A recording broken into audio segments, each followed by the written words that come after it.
Wow, I should not have invited you up here.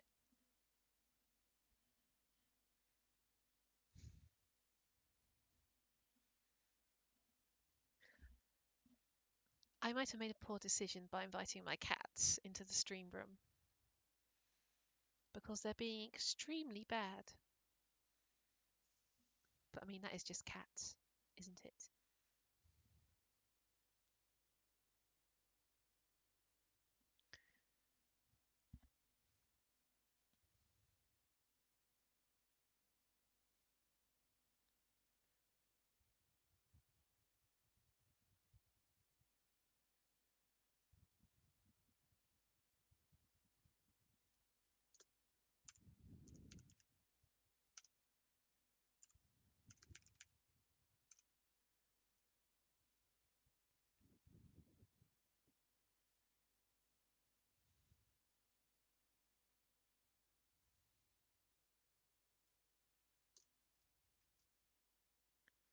All right, then, I think we're in a good place to begin.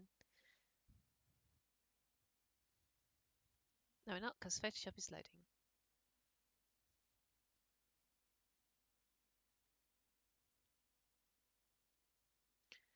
Cool, let's switch over to, nope, that's the video game stream. Cool, so if you were here yesterday, we were working on a low poly spaceship in Blender. And we got about as far as actually modeling the spaceship and getting all the UVs unwrapped, but we made very little progress with the texture itself. So let's load up what we had last time. So we've got this 3D spaceship model. We've got textures over here. That's just the ambient occlusion map. Here's the actual texture that we're going to be using. And today we're going to be going through the process of taking this texture in Photoshop and basically turning it into something, you know, something pretty cool with an actual livery, whatever, like cockpit details, some paneling, stuff like that.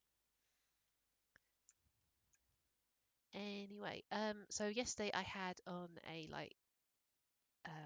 input history because of all the Blender commands. I've turned that off this stream. This stream is going to be much more Photoshoppy, much more image editory, and I think like the keyboard shortcuts are like less important to know off by heart in these applications. So let's load up our texture.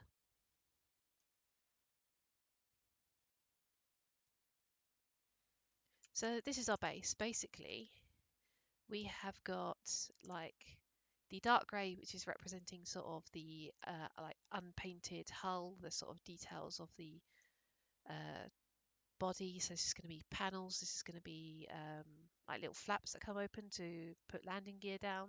This is going to be, I don't know, maybe some exposed wiring, which you might see. And then we've got the light grey, which are representing the sort of painted panels. So these like the body of your car.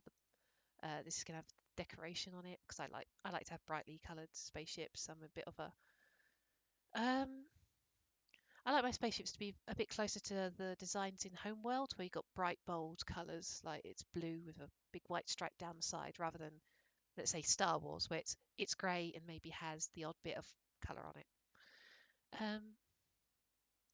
Yeah, so I will probably begin with, my cat's giving me a very funny look. Yes, I know. So I'm going to begin with actually not doing art. I'm going to begin with getting some reference images, which is something I should have probably showed off yesterday. So I've got this application. It's called PureRef, and it's a really useful tool for getting images together in like a collage, which you can use as references whenever you're doing art. And it's really simple. So if I open up, what's this called? An internet browser, Firefox. And using PureRef is just as simple as taking the photograph. So this is a nice bit of detail on the space shuttle, which I think it might be appropriate as a sort of reference for the details that we're going to be putting onto this spaceship. I can just drag and drop that into PureRef and it will start allowing me to create a collage. And I've got some details of a jet fighter again. The best real world references that we're going to have. Oh, what is resize? Is it? It's not alt. I've forgotten the controls. Let's see. Settings. Key bindings. Here we go. So what scale? Uh,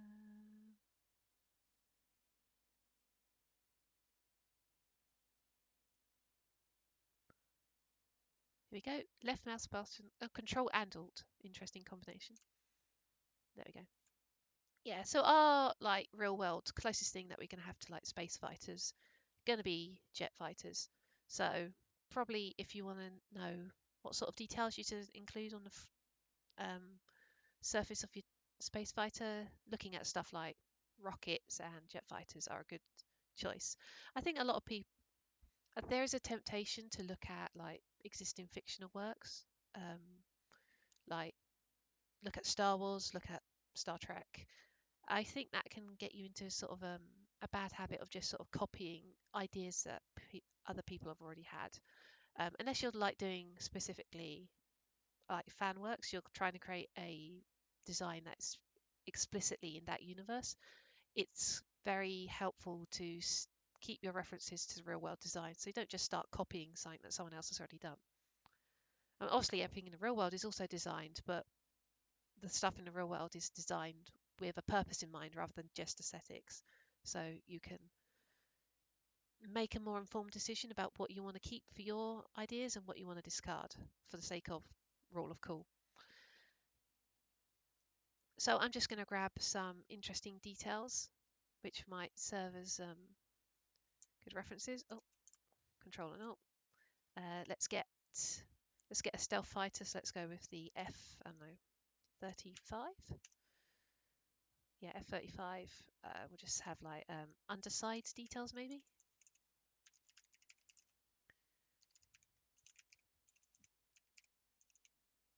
Oh, I'm really bad at typing. So we've got an open weapons bay. Oh, that's not. I hope the full size image is a bit less blurry. Can I just do view image? No, that's going to give me the thumbnail.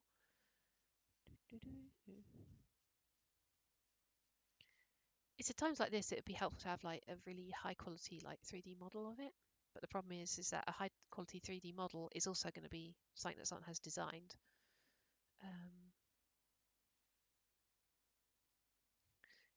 If you're really interested, I suppose you could load up like Ace Combat 7 or something and have a look at what the underside of it looks like. I think some of these are still pretty good, like images. I'm not going to spend too long getting images because I am going to be mostly just like making stuff up. So, oh, that's a really good one. Okay, we'll just leave it at that for now. So, oh, and right clicking on this pure F thing just moves it around the screen. It's a really, apart from the fact that I couldn't remember how to scale, it's a really nice interface. And it's like it's better. I mean, you can't really have a Google image search open with all of your different searches on it. And this is a lot more lightweight than sort of importing everything into Photoshop and then doing like saving it as a PNG. So I'm actually going to move this over to my second screen just so I can reference it while I'm working because I think this will be more like interesting to see on the stream itself. So yeah, oh, it's bleeding over. Cool. Yeah, so I'm going to start with doing this sort of base bit, the hull, the dark bits. The process that I'm going to go with is I'm going to do some hull details, then I'm going to do like undecorated panels. So I'm just going to make, what would this look like as a factory fresh design? So I'm going to put in like the textures of the panels, but I'm not going to like paint any designs on it.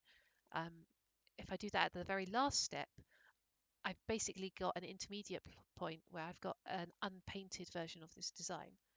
And then if I ever wanted to make like an alternate livery well, livery. If I ever wanted to make an alternate livery, for example, if your game has unlockable skins or something, it's really easy to take that intermediate point and then just paint a new design on top. And that's the sort of thing that it's really helpful to sort of plan for, because a lot of my early designs, I just painted the texture, I painted the patterns directly onto like the wings and stuff. So if I wanted to make an alternate design, I would have to paint everything, like all of the like metal texture and the rivets and stuff. I'd have to paint that all again, and I really don't want to have to do that. So I've learnt that through trial by fire. Hopefully by watching this, you can learn it the easy way. So let's turn our ambient occlusion off. This is currently set to multiply. So normally it's this texture that I baked onto the model yesterday, and I've now applied a blur to it just to soften up the edges. So it's this white to black thing which is showing shadow. So if I put it onto multiply, that's just going to sit over whatever we paint and basically create some like self-shadowing on the model without having to have that run by the lighting engine. But while I'm painting, let's turn that off because it will upset the eyedropper tool.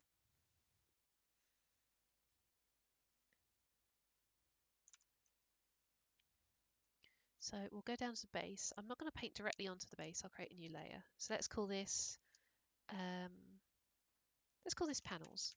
Oh no, we've already got panels. Let's call this, I don't know, surface edges. And what we're going to do is we're just going to put some,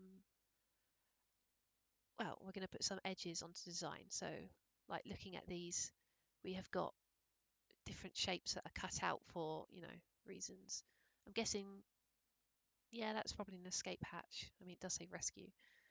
Similarly, if we look down here, we've got, again, something that you can pull away. Look, if you're an expert on like planes, I'm probably upsetting you. My extent of interest in planes starts and ends at, oh, that's really cool. It looks like a spaceship. But we've got this really big panel where the landing gear comes out of. So that is something that I definitely want to include on this design. So if we look at the model and think about where the landing gear would go, I'm thinking probably this is like an engine unit here. So the landing gear at the back would probably have to come out of here and then sort of sit backwards like this. And it'd have to be quite tall. So we're probably looking at a landing gear hatch here, which puts out a wheel back here, and then maybe a landing gear hatch further up in the sort of prongs, which will, yeah, so they're actually going to be quite close together, and then we'll just say space magic for how it doesn't fall over backwards. Because unfortunately, it is a quite back-heavy design. Oh well.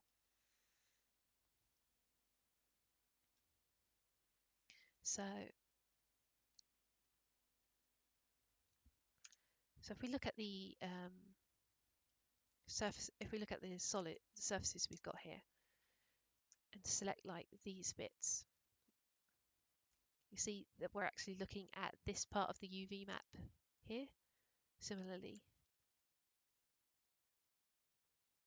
again, for like context, probably best just to watch the video of my stream yesterday, because it'll be easier than me trying to explain like the process of UV mapping for, all over again. But basically, it just means if I want to draw some landing gear hatches, I'm going to be looking at drawing them in this part of the texture. So let's go ahead. Actually, I might have the ambient occlusion on, just low opacity, just so I can see where the engines are, because I know this shadow here is going to be an engine thing. So let's use the pen tool. Yep, it's on shape. I'm going to put it onto a black color. A black color being black. And then I'm going to just draw out the edges of some hatches. So let's go with So the landing gear is going to come out facing backwards, so it should probably flip at the front. So where the hinges should be is, let's say, this end, and then we can have the hatch come out like this. But I want this to be an outline, not a filled shape. So we'll change the fill to 0, change the outline to a pixel. Let's just adjust the shape a bit so it looks a bit more regular.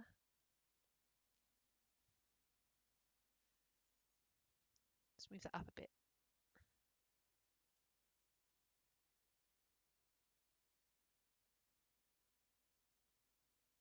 Yeah, I quite like that. And then we'll do another hatch for the forward landing gear. Now I don't want it to be too far forward because it would look very silly.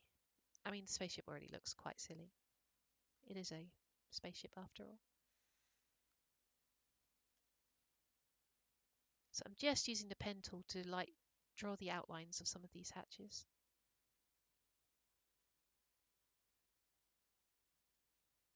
Obviously, if you're using an art program which doesn't have a pen tool, you can easily do this with just like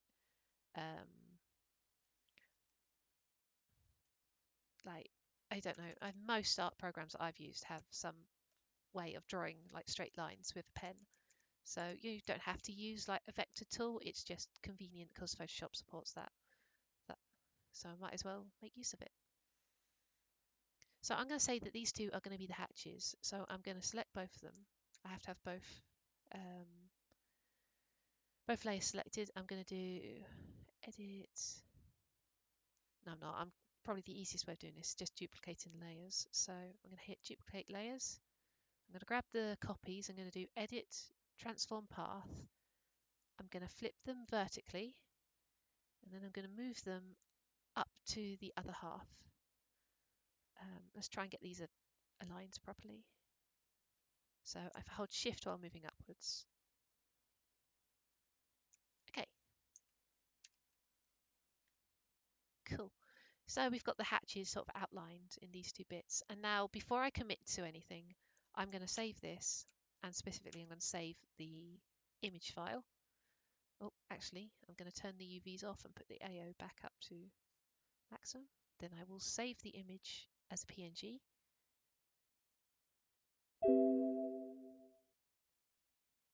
And then we'll go back into Blender and we will refresh the image. So we're just going to have a look at it and make sure that they are symmetrical. It can be very slightly off, even if you make it look symmetrical in your image editor. So it's worth just checking it before you start painting some really nice textures on it, because it'll look, well, you don't want to do the bit that's going to take most of the time and then realize it's off. But this is looking okay to me. You can see, look, the inside of this hatch here is much further from this bit of geometry than on this side. So everything is a bit too far down. So if I change this orientation, so it matches the texture, that means we want to move everything up by, let's say, a pixel. So I'm going to reselect these two. I'm going to just hit up once, and then let's save it again.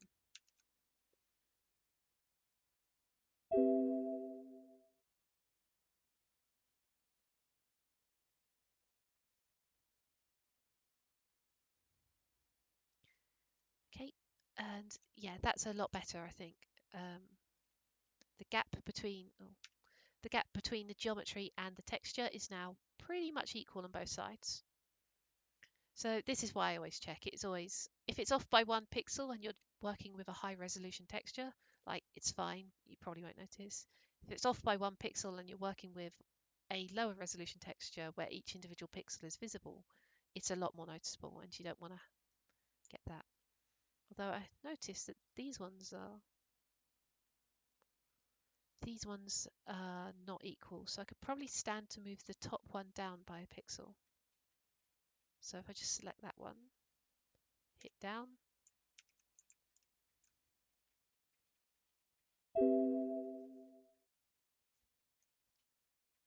refresh it again, there we go, much more equal. wrong controls. Cool, so those are going to be our landing hatches. Yeah, these are going to have to come, the wheel is going to have to come out like really far back, but hey, it is science fiction.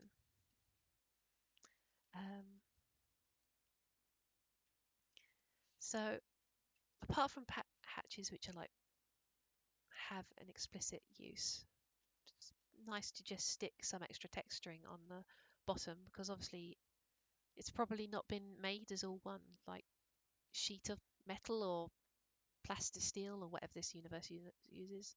It's probably been glued together from a bunch of different materials and panels, so we can put some extra like detailing in. So if we just bring back the UV layout, turn off the ambient occlusion, we can start thinking about other like patterns that we want. Like I'm thinking maybe this bit here at the front, maybe that could be like an air intake. It's a good place for an air intake, quite central at the front. I say it's a good place for an air intake. It's a good place for an air intake to look like it is. I don't know whether it would actually make sense in reality, but it makes sense to like as far as a bit of a pulp fiction design goes. So I think I will actually define an air intake here. So let's just do the edges of one. Oh, I really need to change the default mode to line and not fill. Now, judging by the way that these are set up, I want things to be closer to the top line than the bottom line, because everything is slightly off, because unfortunately it's trying to move things at sub-pixel resolution, which doesn't really work. Can I just... It'd be nice if it wouldn't like bong at me each time.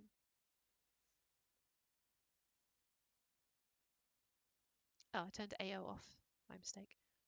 Oh, in this case, it looks like I can actually move the bottom down a pixel again.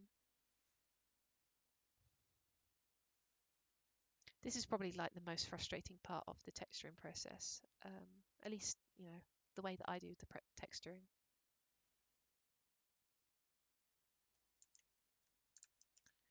But it doesn't take too long, and you do get into the more interesting bits quite soon. Oh, yep, that's nice and centered now. You can see like the you can see the UV layouts of overlaid onto the model, which is kind of cool actually. Now I've got to do the engines as well. Oh, actually, I've just remembered something I was going to do. So when I left off yesterday, I did the engines with flat geometry at the back. So it is just, if I go on to solid, the engines just end with a flat face. And I actually think that's not a good idea to leave like that. Because if this is being used in a sort of Star Foxy Ace Combat game, you're going to be looking at those engines a lot. And so it's quite important, even if it is low poly, just to make the engines maybe one of the more pretty parts of your design. And it also, if you put a bit more detail into the engines, it's much easier to make them look good when they've got like exhaust coming out of them. So what I'm actually going to do is I'm going to select these faces and I'm going to dissolve them. Actually, no, before I do that, I'm going to lock all of the UV coordinates. So I'm going to hit P for pin, and if I don't know if you noticed, but all of the vertices got very slightly bigger when I hit P. And that just means that if I re-unwrap this in order to get the extra geometry where I'm going to, in the engines, none of these things will be moved. And I don't want them to be moved because I have now committed to a layout by rendering an AO map.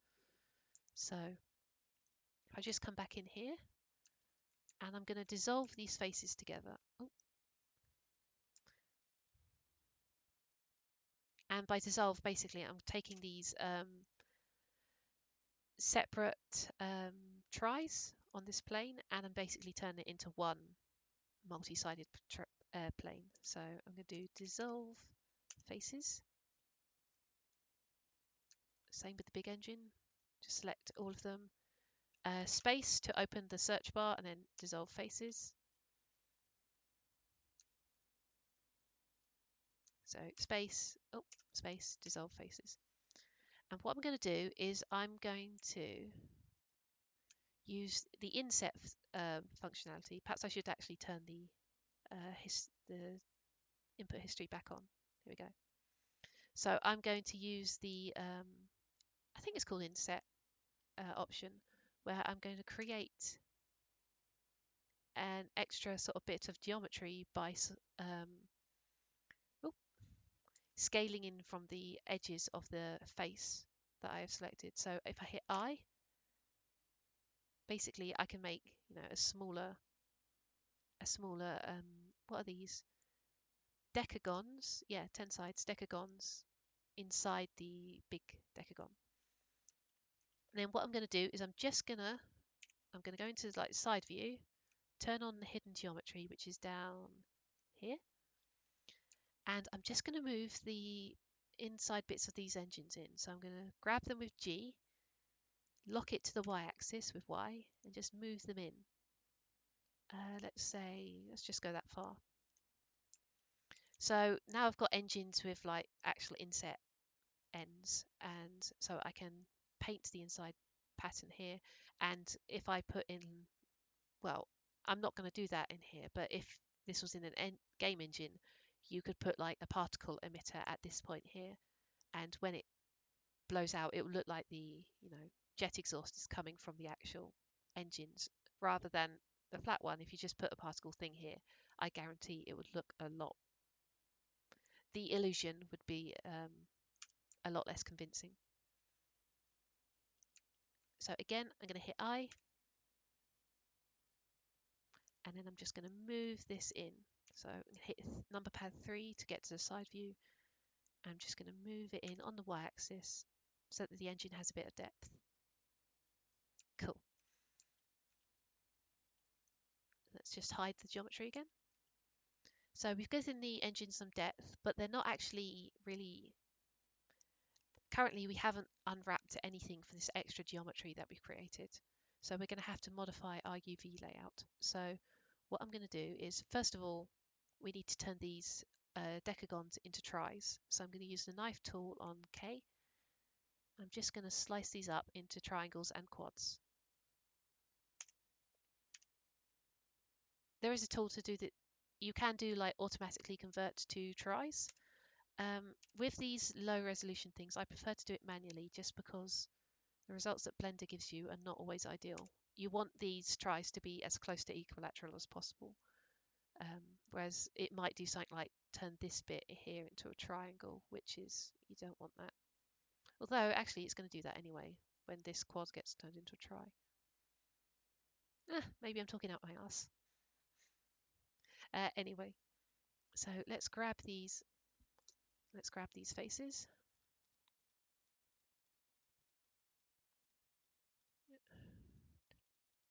Actually, we've got a seam here, so I should be able to just do Control L for linked. Yep.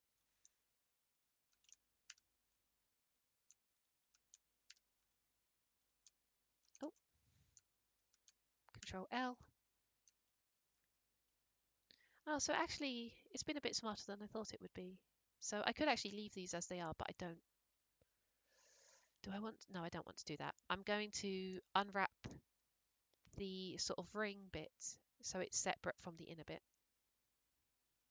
which means I need to, damn it. I actually need to cut the ring bit so it's not a complete circle. So we'll do it at the top because that's going to be less visible when you're looking at it from this angle. You won't be able to see the top one. So I'm going to do Control E, mark these as seams. Then when I unwrap it, these are going to basically turn into strips. So like this is going to be connected to this and then this and then this all the way through, but then that won't be connected here. So let's just do, grab that one, that one, that one, that one, that one, and that one, Control L, And then we'll do an unwrap. Oh, I've pinned those vertices. I need to unpin them. So we'll do, over in this view, we'll do Alt-P to unpin. Then I'll unwrap them again. Here we go. So we've got the 3 inner bits and the 3 rings. Now I'm going to flatten these out so that they're basically rectangular. By making them rectangular, I have to, well, if I want to like draw a pattern on them in the image editor, I can just draw like straight lines rather than having to work out the exact curve. So let's grab these vertices. In fact, let's use the box select tool. We can do scale x0. So those are now all on the same x position. Same with the other ones.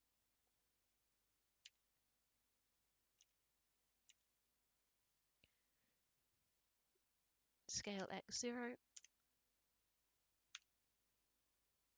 Oh, I'm gonna have to remap. I'm gonna have to repaint the AO map. I've just realised. Darn it. It's okay. It's not the end of the world. Scale y0.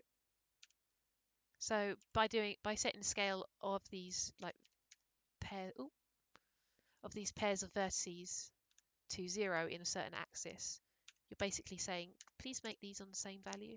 Please make them on the same line. So scale y0 says, put them at the same y coordinate.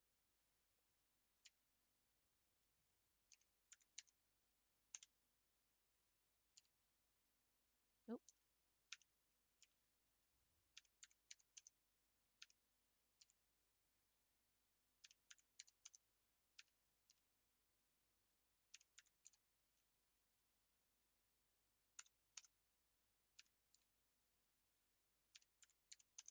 Some of these look like they're horizontal, but they might not actually be because vector maths.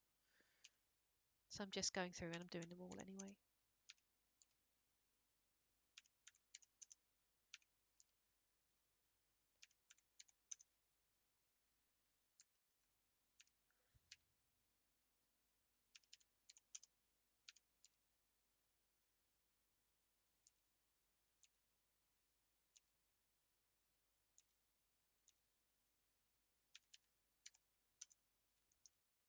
In fact, if I actually do all of these together, I don't have to do them separately, do I? Scale x0.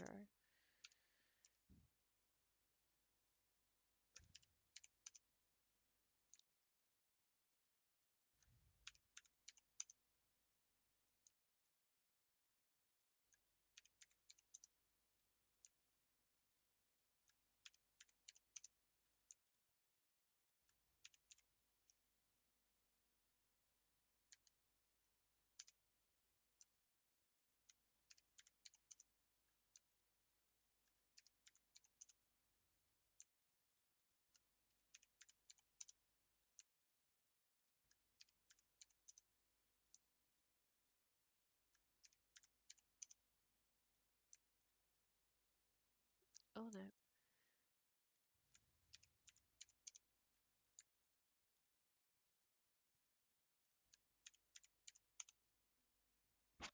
Okay,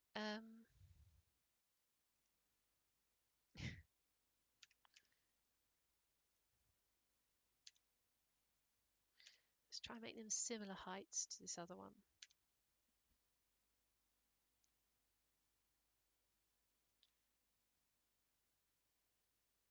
Darn it. I'm gonna have to go through it again, aren't I? Scale y0.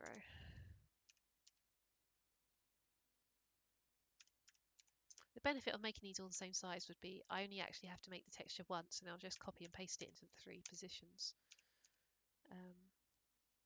Which would be nice because, I mean, it's just engine detailing. I wouldn't expect, say, the engines to be any different in like construction, even though the center one is slightly bigger. Did I do that one? I think I did.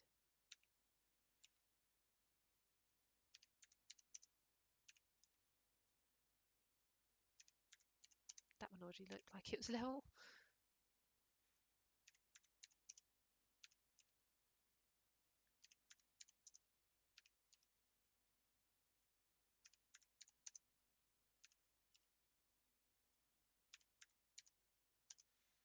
Okay, so let's just, nope, not that. Let's just make each of these segments a similar height.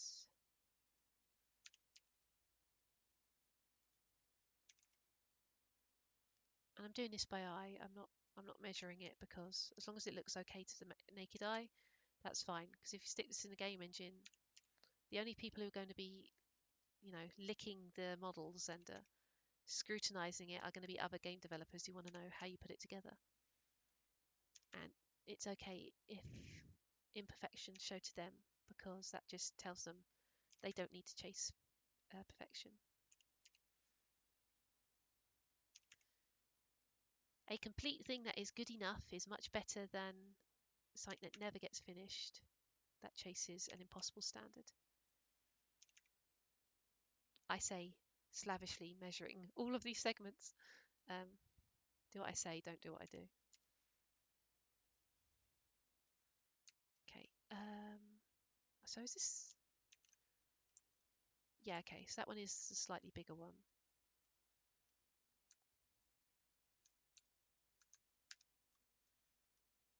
So I've got this section up here which was not being used.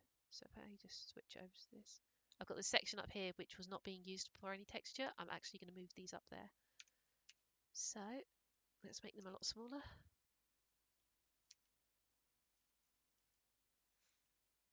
We can move them closer together as well. Let's just try and fill this gap that I've got. Actually, if we switch over to the color grids, whoops, no.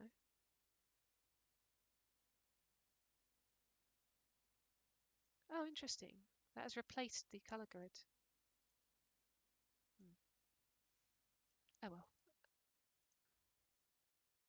I'm just going to assume that the pixel density is appropriate. Where is it? Here we go.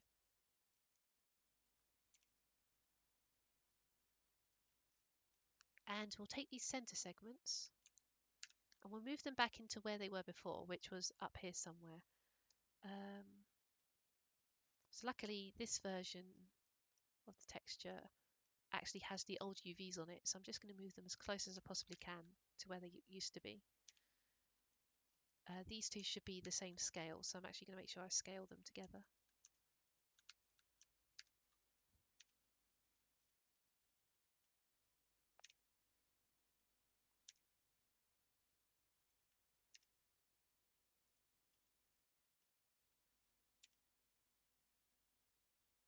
Oh no, they need to be rotated. That's pretty close, I think.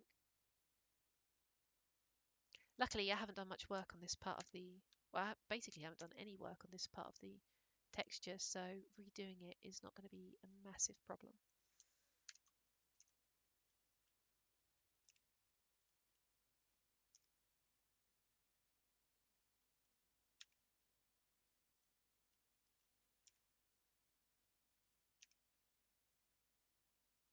Yeah, that's good enough.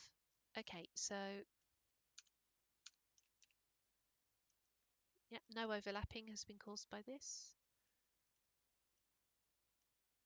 Yep, so what I'm going to do is, well, first of all, I'm going to save, and then I'm going to re-render the AO map and re-export the UV layout. So let's export the UV layout. Let's replace the existing UV texture. So I've called it brick UV for reasons. And I'm going to make sure that fill opacity is down to 0, because if it's at 0.25, in here, all of these segments are going to be filled with black at 0.25 opacity, which means that if you're using the color selector tool, everything's going to be 0.25 darker, and we don't want that. So make sure that is 0. Size, I'm going to output at my texture size, 512. And I'm going to just replace brick UV. Oh, I'm calling this spaceship brick as a working title just because a lot of the time when I was modeling it, it looked like a brick for a long time. It looks less bricky now that I put the wings on it, but it's still a bit of a chunky boy. Okay, so I'm going to re-render the AO map. So I'm going to come over here, down to bake. It's on bake mode ambient occlusion. I'm going to switch over to the AO map, actually. There we go. And I'm going to hit bake. Now this is the samples that I've set up. Here we go. Samples 128. So it's actually going to take a while to render this. So I'm actually going to switch back over to Photoshop while that's working. Luckily, Blender actually shows the progress bar on its icon. And we'll continue doing stuff. Just make sure we don't touch this bit up here or this bit over here, because we're going to be changing those bits.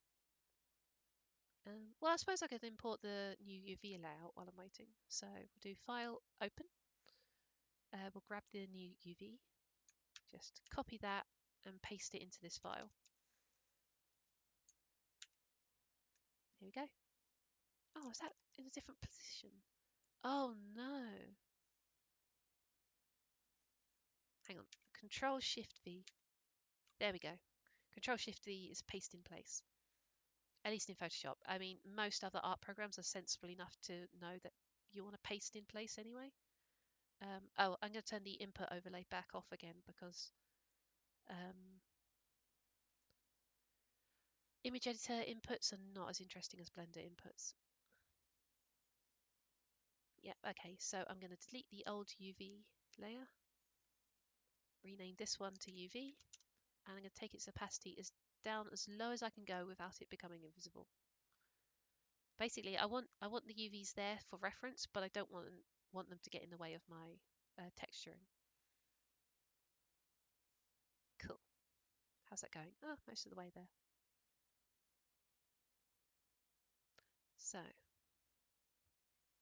So there's no point doing any texture work in here, because if you look at the AO map, this is the texture caused, sorry, this is the shadow caused by the engines which stick out at the bottom of the,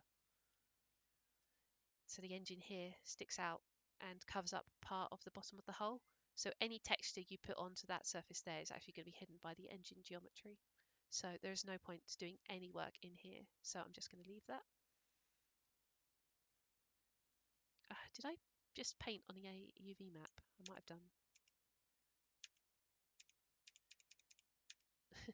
If I did, it's very unnoticeable. Hello, Puss. Oh, a kitty has come to see me. I'm doing a stream.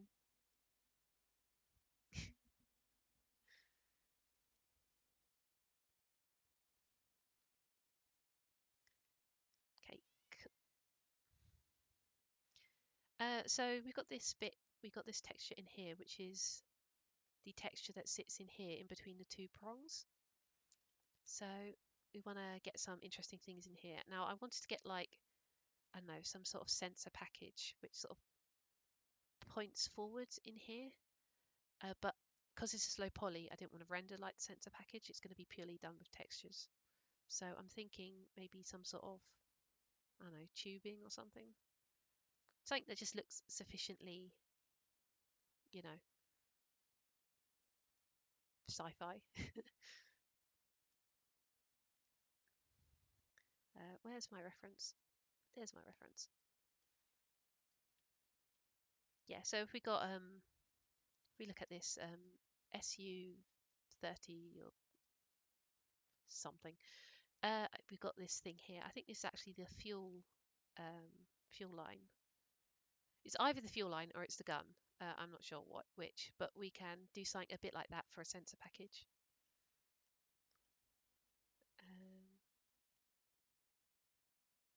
I think that's like I don't know, some sort of radar, LDAR, something. I don't know.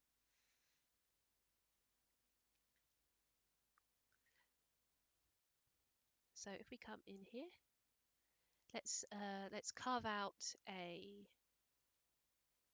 shape for the sensor package. So come down to here, create a new layer. Let's change this proactively. And let's just define a sort of panel where this sensor thing is going to go.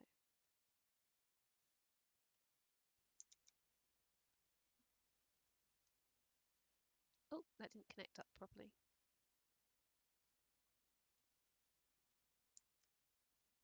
And let's just remove one of these anchors. There we go.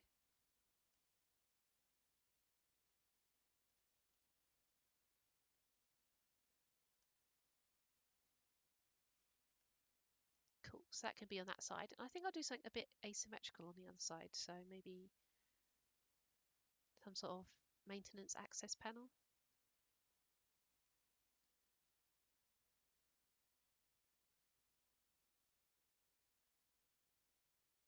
I've done it again.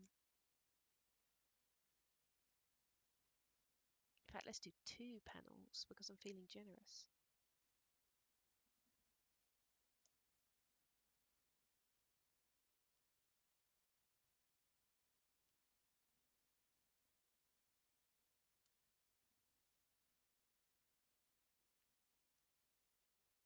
Cool.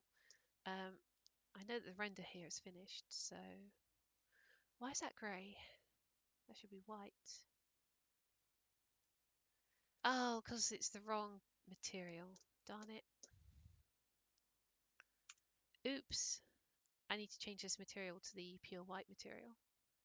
So I've already set up the AO baking material, so I'm just going to hit A to make sure everything's selected, then I'm going to do assign.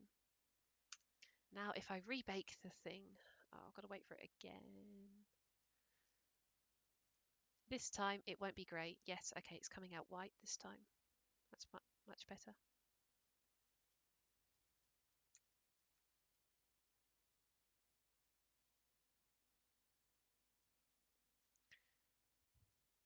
Okay, so we've got the engines. What can I do with the engines? So I want the engines to be a bit like this. Basically spacey equivalents of it. Look at all this JPEG. Oh well, I can get the important bits out of this. So we're looking at lots of rectangular patterns around the sort of tube of the engines, and then maybe something a bit smoother as you go in. I'm using very technical language here. So these are the engines. That's the big center engine because it's got a little hole here for the fin at the bottom. So the hole is just around this fin here. And then that makes these two the other engines. So why don't we do...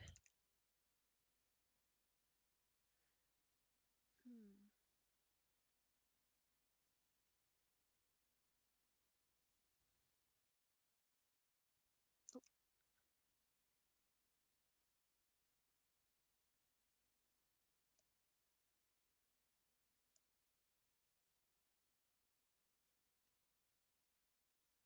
let's just copy and paste this, see if we can get it all the same size all the way down. So, oh,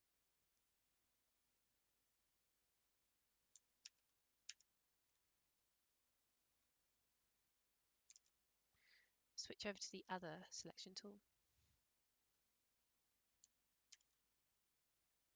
What? Why did you... Copy, paste.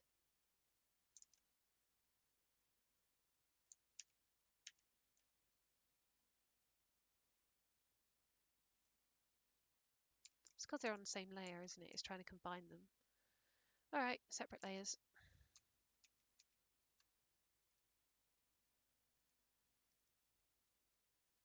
We'll create a layer group for these in a sec.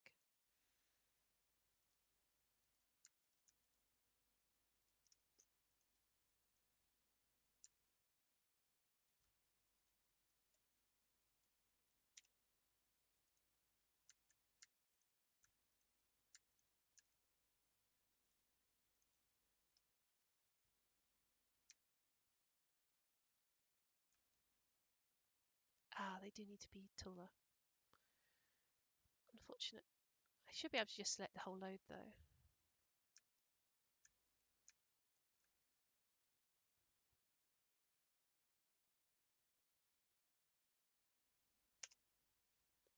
Oh, that's gone well, hasn't it?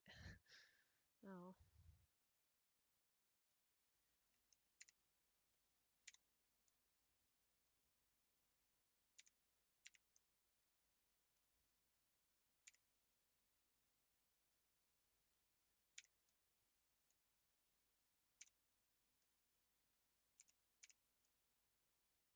Ah, that's off.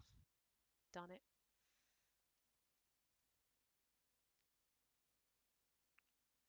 think this one is slightly bigger than the others.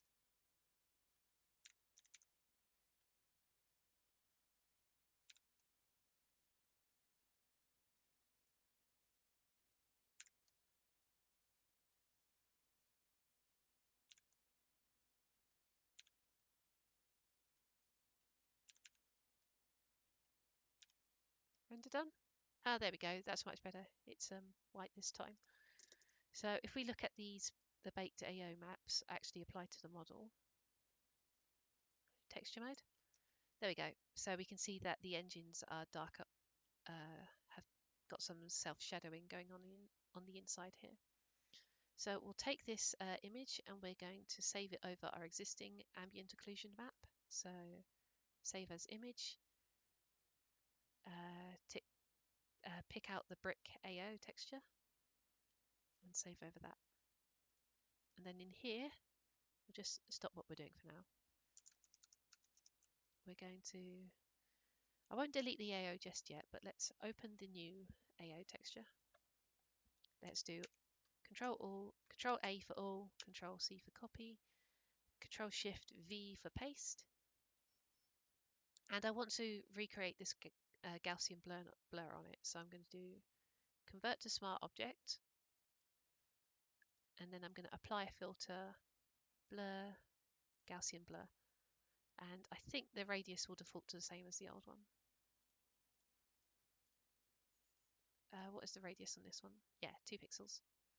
So just turn the old AO off, put the new one on, and make sure it's on multiply mode. There we go. So we've now got the new ambient occlusion map overlaid on our texture.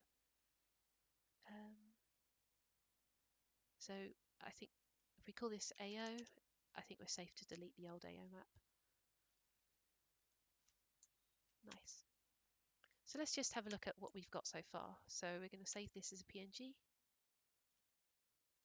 This is diffuse texture. If we just come in here, we'll go back onto material. We need to change the material back over to the proper material. So hit assign, and then we're going to refresh the texture on that material. Here we go. So this is what we're now looking at. So we've got the landing gear panels here. We've got a slot for an air intake.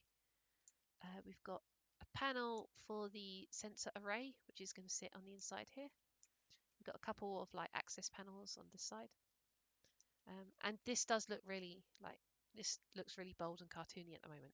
We will come back and make this look more integrated with the actual texture of the machine in a sec. Well, I'll say in a sec later. And we got some pattern going on around the engines. A little bit unfortunate that these are not on the actual geometry edge. I don't know if that's worth trying to align or not. It's probably worth trying to align.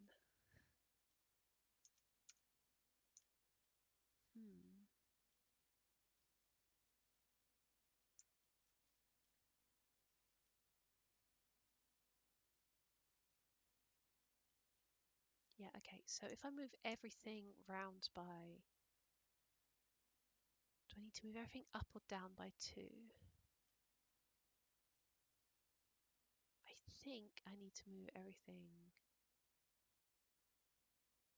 up by 2.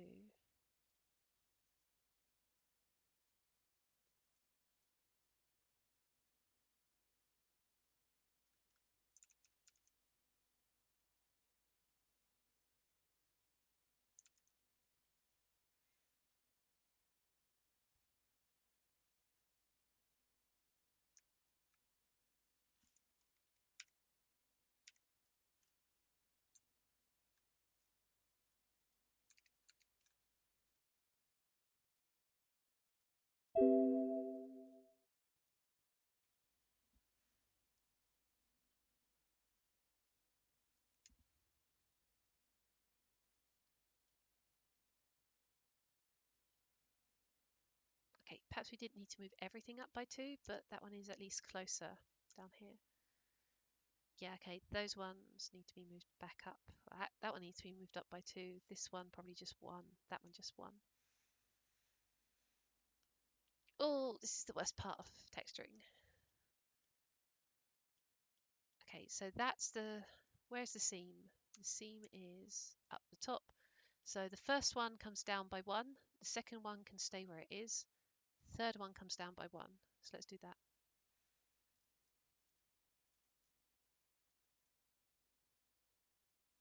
So bring the first down 1, top of the second one comes down 1, then the third one comes down 1,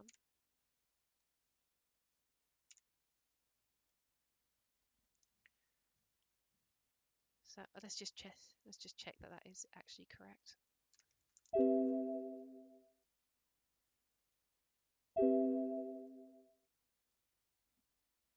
So what, for your benefit, I'm actually going to turn my system sounds off because I don't think there's going to be anything interesting happening on my system in terms of sounds. If you, I'm already not playing music, so it's probably better for you to not hear all these bongs that I'm getting. Okay, yep, the third one is now moved down to the right place. The first one's in the right place. So this is 1, 2, 3, 4, 5, 6. So sixth one, we want to move the bottom down by 1 because it's coming round in this anti-clockwise direction. So down 1 for 6, down 1 for 7. And then for 8, we want to do down 2 by the looks of it. See you, Moon. Have a nice day. So let's come back here. So it was 6, 6, 1, 7, 1, 8, 2. So I've got 1, 2, 3, 4, 5, 6, 3, 6. So 6 down by 1, 7 down by 1, and then 8 down by 2. 1, 2. And I haven't done 9 and 10 yet, so we'll just copy 8 2 times.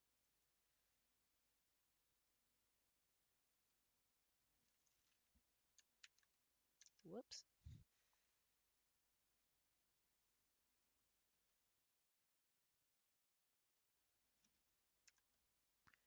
Cool. And then we'll see how that looks.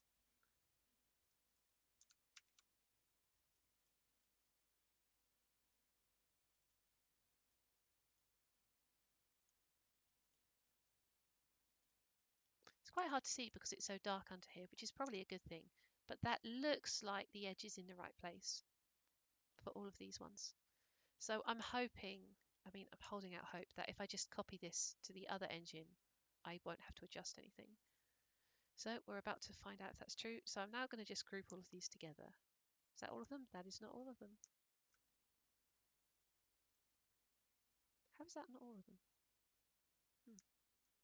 It is all of them. I'm going to stick these in a folder. So I'm going to call this engine details and then do L. So I'll just duplicate this whole group. Engine details R. Oh no. Clumsy fingers. Nope, not duplicate. I want rename. Okay, just have to click on it then.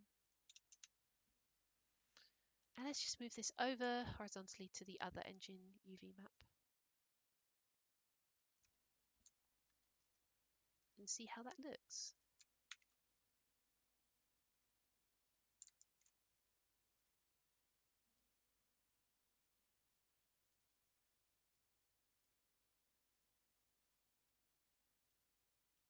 Ah, it's all off.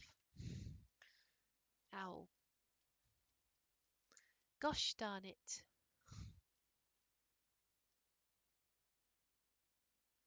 If I move everything, oh, which way is this? Which way is this going? So this one's actually going clockwise. So maybe if I just flip it on the vertical axis, it should work. I'm throwing stuff at the wall here, I will admit. Edit, transform, flip vertical. Oh no, that's not what I want. That's ugly. Ah, maybe if I just move everything down. Do I want to move it down or up? I want to move it so it's coming around in this direction. So I want to move everything down.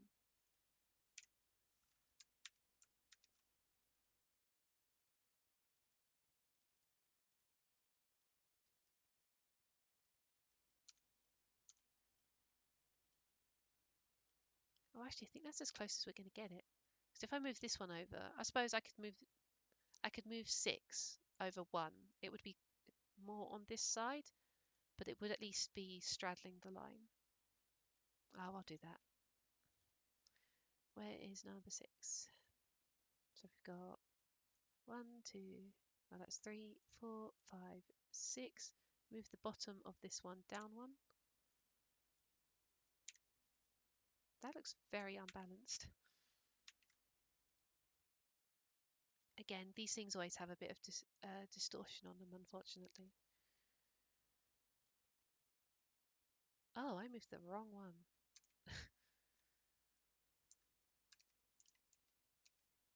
So I actually want to move this one.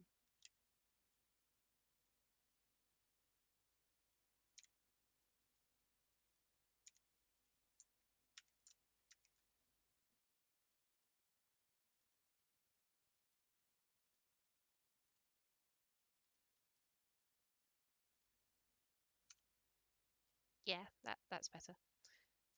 So on this one, we have actually got the outer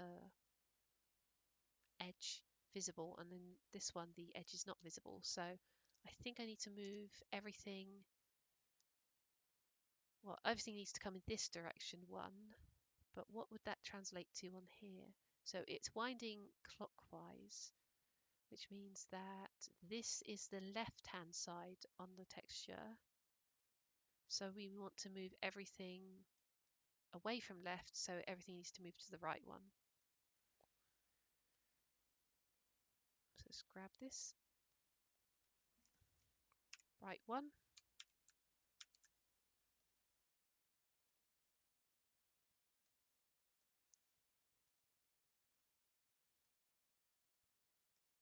Yep, there we go. Oh, it's not as thick, but we are now talking sub-pixel accuracy. Well, I can just adjust the UVs a bit actually. So if I select all of these connected UVs, switch this over to texture,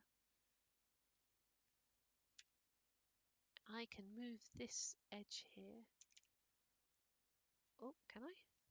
Hello? Oh, I need it in vertex mode. There we go. I can move these. So can you see what I'm sort of doing? I'm moving. So I've made this line here now halfway across this. So if I just move it slightly, I can get them to be roughly the same thickness. Remember what I said about perfection? I have totally done the wrong thing. I shouldn't have worried about that. Oh well. Too late, I've done it. Cool, so we've done the side engines. Let's do the main engine.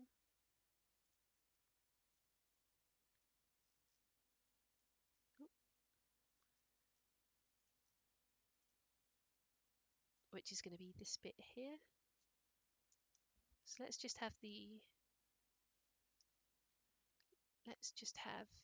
follow the UV for this one and see what needs adjusting.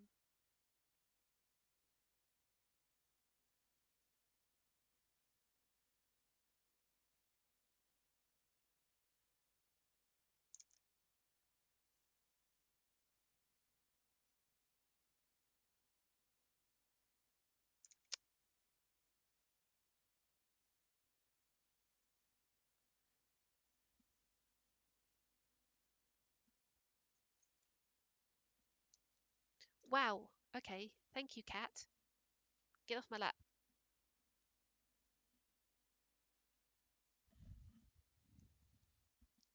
This is why I should have a webcam, because then you get to experience kitties.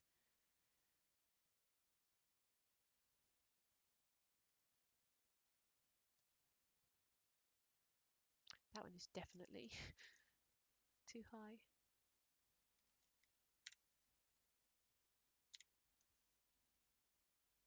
We'll just see how that goes.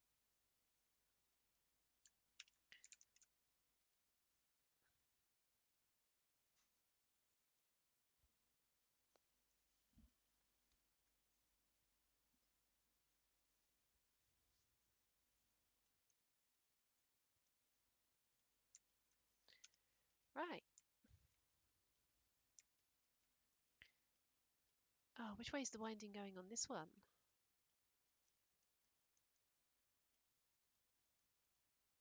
Okay, so this one is going anti-clockwise.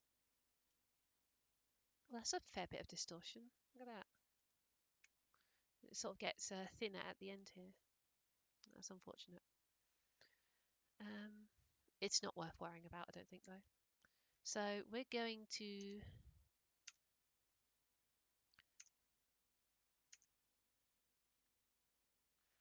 Okay, so we're going to make the first one, I say, 1 pixel shorter.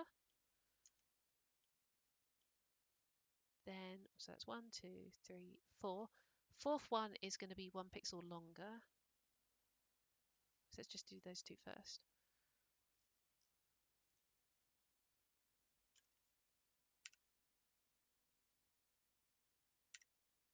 One, two, three, four.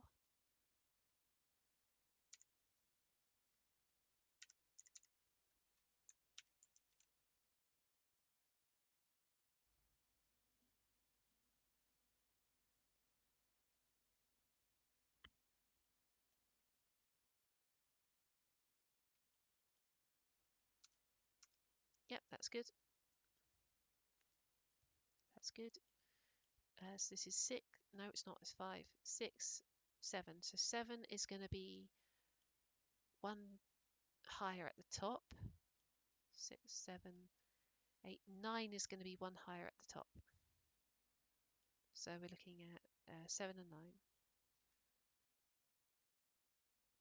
1, 2, 3, 4, 5, 6, 7, which is unhelpfully called rectangle 8. And I've forgotten which way around it has to be. It's got to be higher at the top.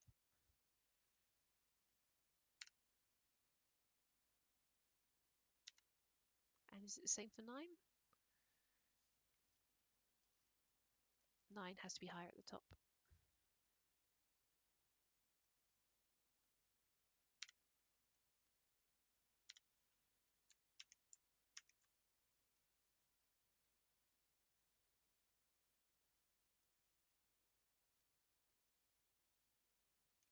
There we go.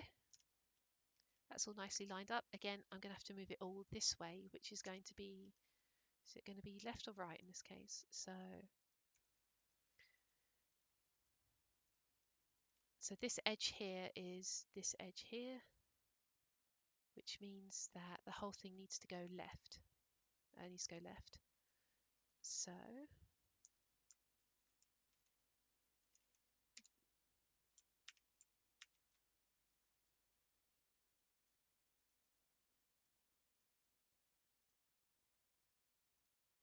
there we go. Oh no, look, tiny sliver of grey peeking out at the very end. So again, I'm just going to come in here and I'm going to manually adjust these UVs.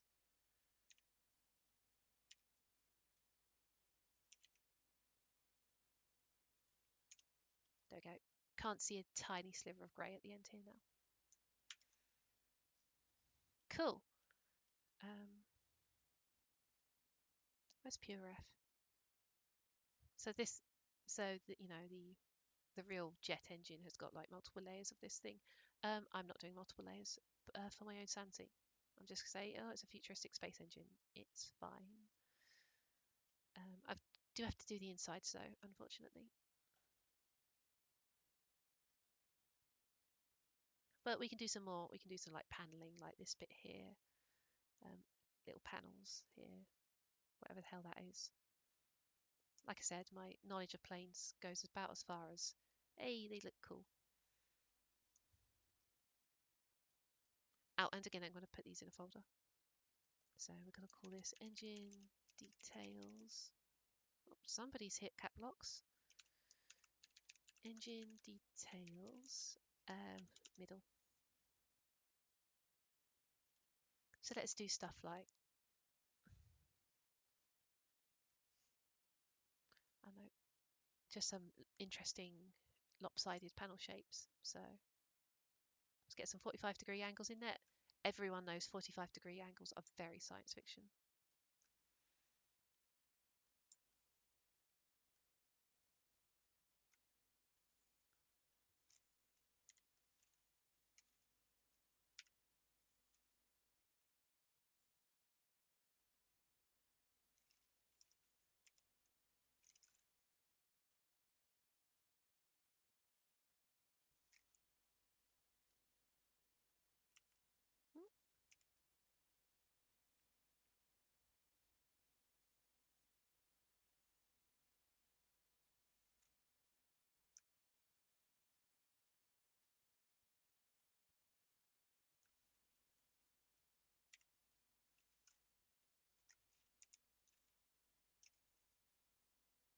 Oh, that's in the wrong folder, isn't it? Yes.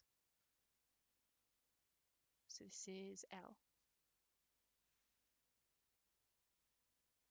Although I do want to have a symmetrical shape on the R one, so actually no, I don't. Let's have it be a bit more asymmetrical.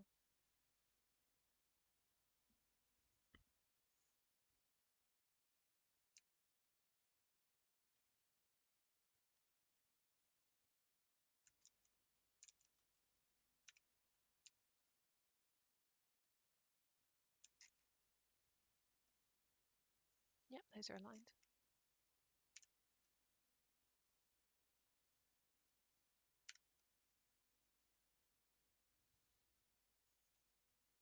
Oh, hang on. What's the AO saying? Are any of these going to be visible? Oh yeah, they're going to be visible. That's fine. It's very easy to draw stuff that is actually just going to get completely covered up. So, oh, wrong one again.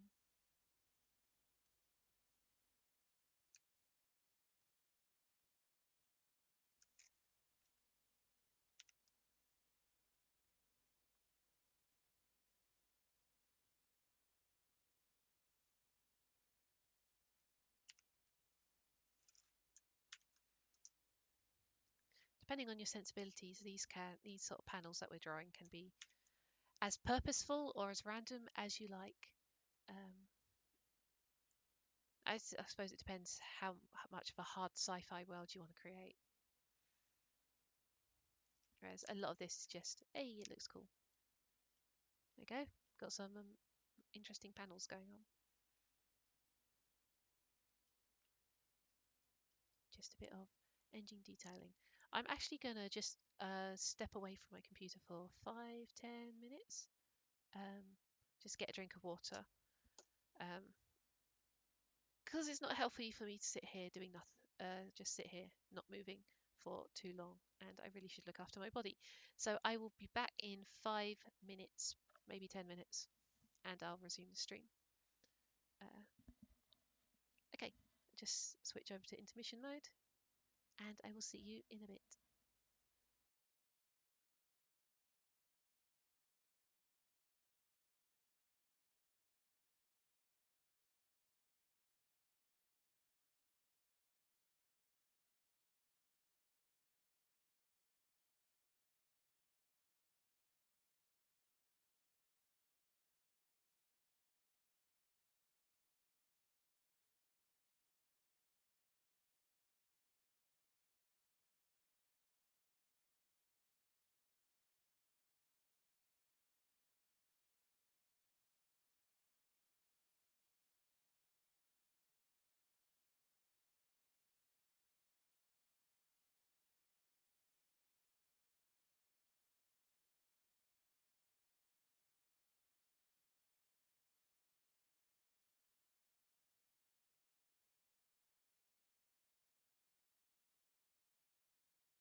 Was that 5 minutes? I feel that's a lot less than 5 minutes. That's probably like 1 minute.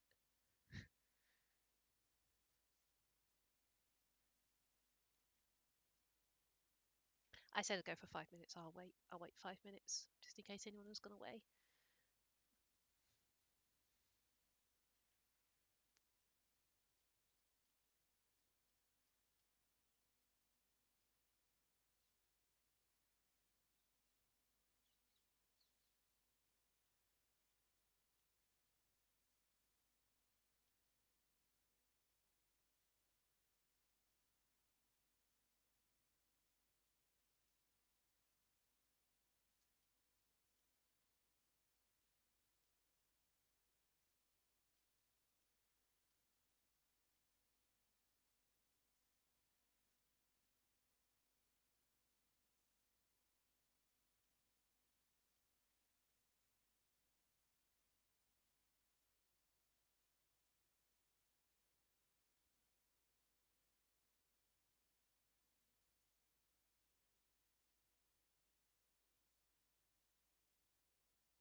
I'm really impatient, so I think I'm going to just resume now.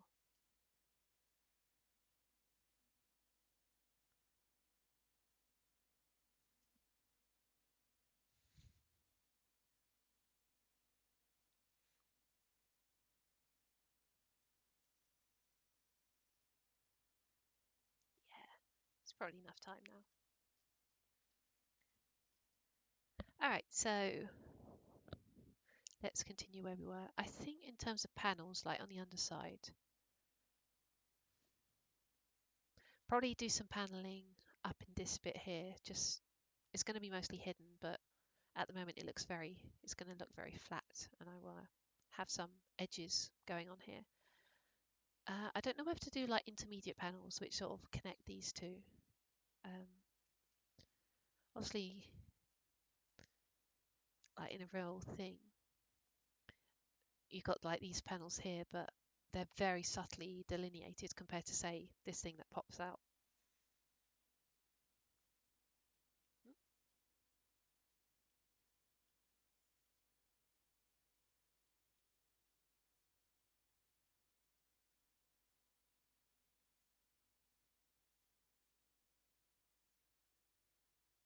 Probably leave it. It does look very smooth, and you know, this is a futuristic sci-fi fighter, so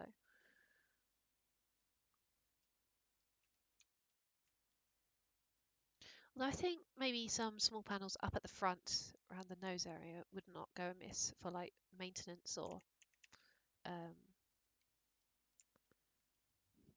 oh, tell you what, it's a sci-fi space fighter. I put no weapons on it. All right, these should probably be gun ports or something then at the front here.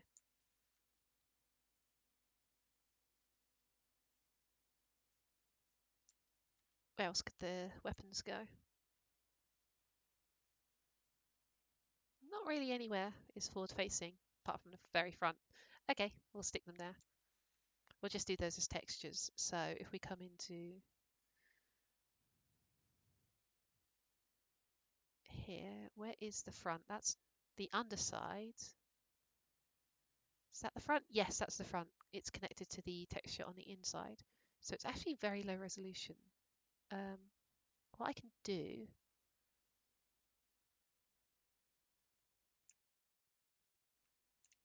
very low resolution.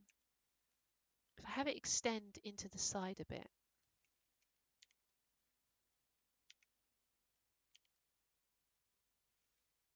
let's see how this looks.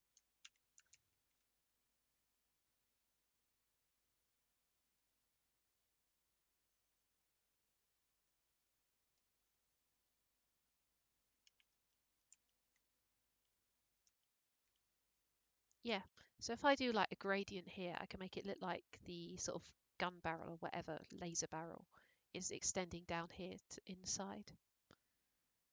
I will actually make that longer though.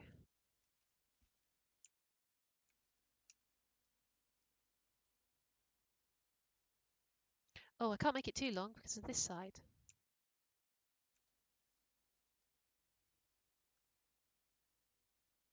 Oh, that's not an engine detail, so that should not be in that folder. But look at all these.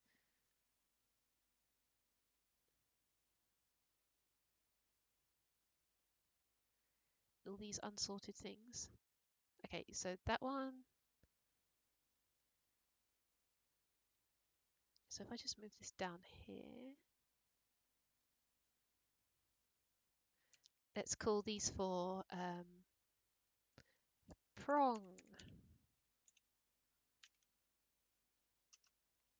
details, I guess. Prong details, sure. I don't know what you call I don't know what you call the bits at the front of a Vic Viper sort of ship. The fins?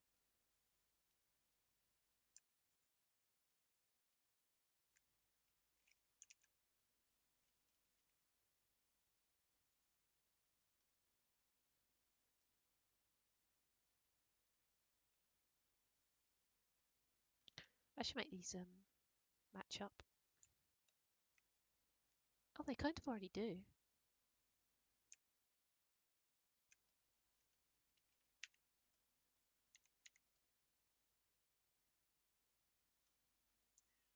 See how that looks?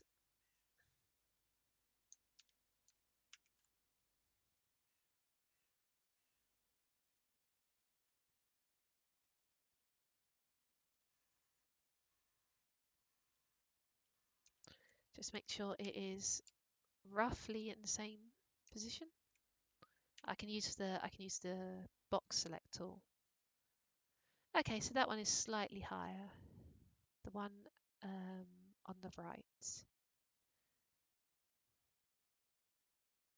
But we are talking it's higher on a sub-pixel basis, so I might just edit the UVs again.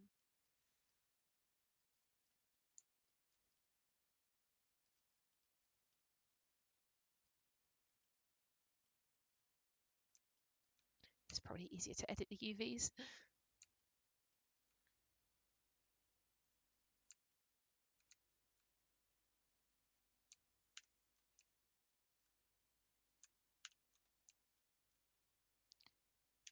So we'll just move them a little bit down.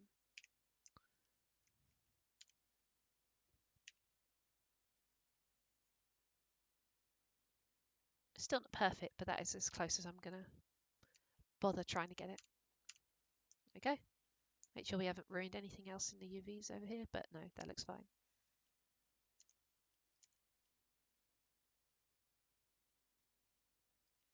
Cool. So I think in terms of like the panel edges on the bottom of this ship. Oh no, I wanted to do some in here.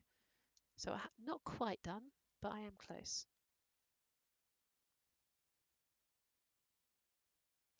So let's close up prong details. We're going to call this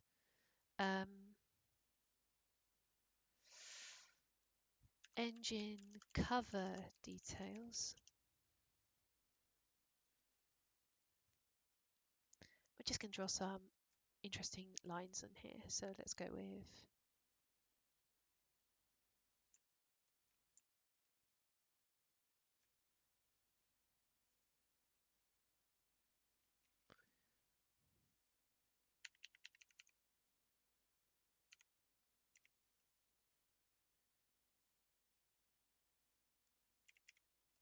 so again, I'm using like box select to make sure that things are aligned. It's just very useful.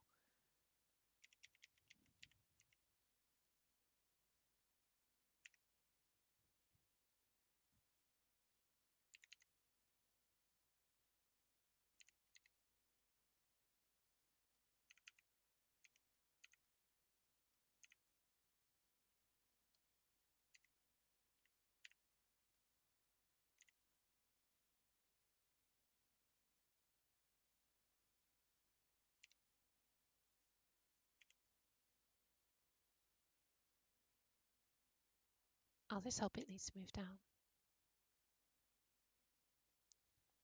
And we can do something like this. No, not like that.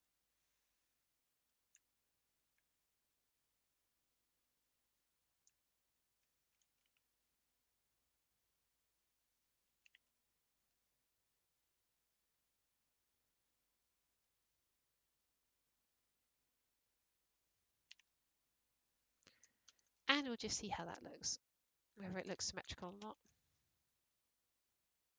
Pixar? No.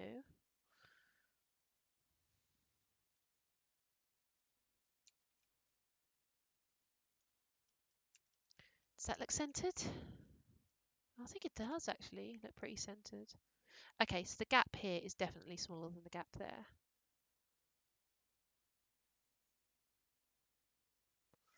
I don't think I'll move this. I think this is very slightly bigger than this, but it's not worth worrying about.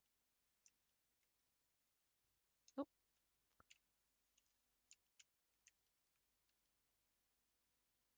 The gap here is close enough to not worry about. So I will just take this vertex here. So if we rotate this, like that, that's the orientation that we've got in the image, which means that I just want to take this bit of the line here up a couple of pixels. So let's grab that line. Oh, is it both?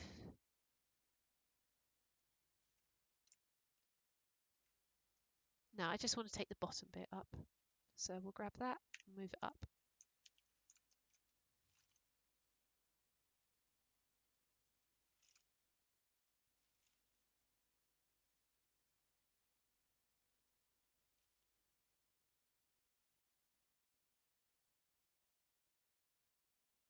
Close enough.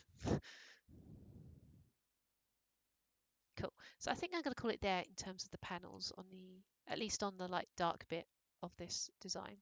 So now comes the sort of, well, I'll say the sort of, this now comes the fun bit where we take these panels and we start rendering it in a way that makes it look 3D. Oh, thank you, RPTK. I do like my colourful spaceships. Um, this isn't going to be staying grey for long. It's going to be, oh, I don't know actually. I think maybe I'm feeling orange for this ship. I'm like a bright orange with.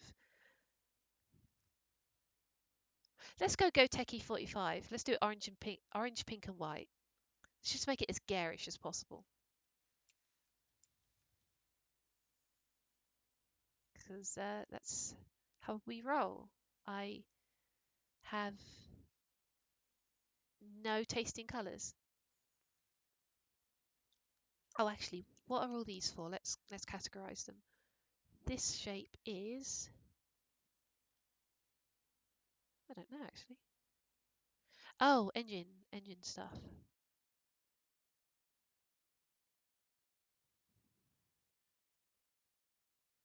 So these two need to go into engine details L. No, they don't. That one goes into engine details L. This one goes into engine details R. And I think these are the underside of here. So we'll just move these into a folder called bottom.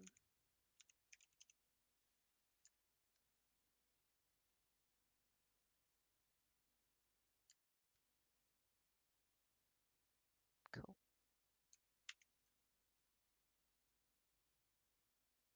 Okay, so we've got these dark lines which make it look all cartoony up here. So what I'm going to do is, first of all, I'm going to take all of these lines that I've drawn, I'm going to put them into a new folder. I'm going to call this panel edges dark. I'm going to duplicate it. I'm going to call the duplicate panel edges light. I'm going to take the dark one, I'm going to change it to multiply. I'm going to take the light one, or actually, first of all, I'm going to take the light one and I'm going to set the color of all the lines to white instead of black. But I might have to do that. Oh dear, no, not layer styles. I might have to do that manually like this. So we'll just set it to white.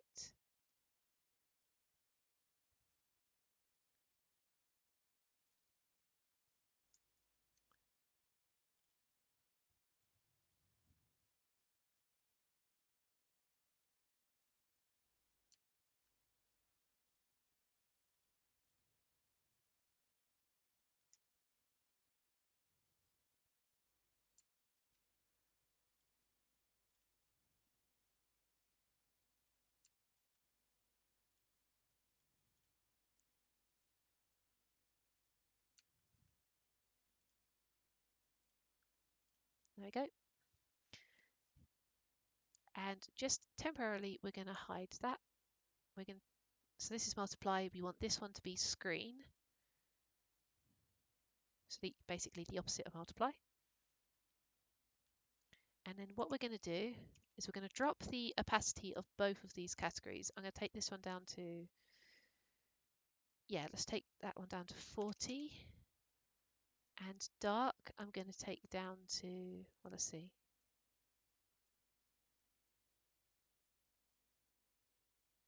Yeah, 40 again. Right, I'm going to reactivate the light panels, and then I'm going to start moving everything over a bit.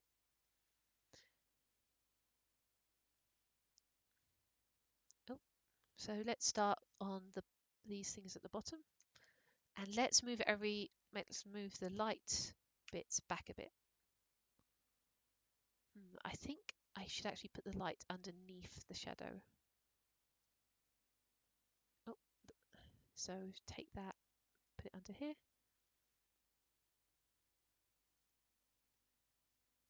I'm just going to keep moving the edges of the white until we get like a nice 3D effect. So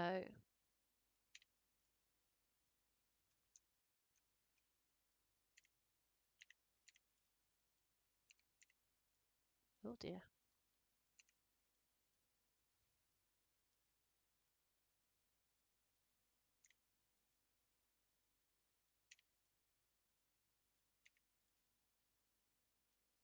So basically we just want to offset the light bit with the shadow bit.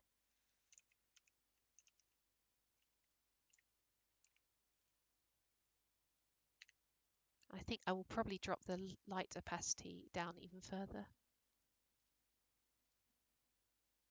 Oh,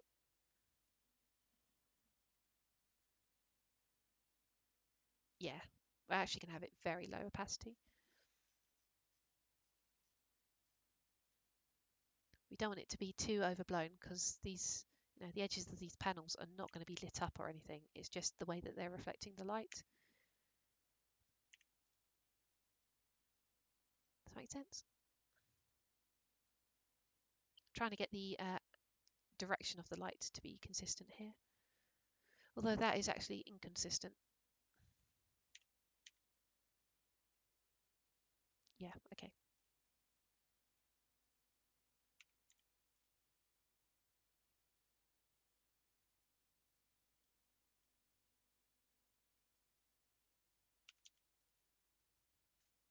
Now, I don't know, will I do this? Should I do the air intake? Because the air intake is going to be slightly different because it's actually hollow inside. It's not like a panel in the same way that the other ones are. So I'm actually not going to do I'm going to delete the air intake one. Cool.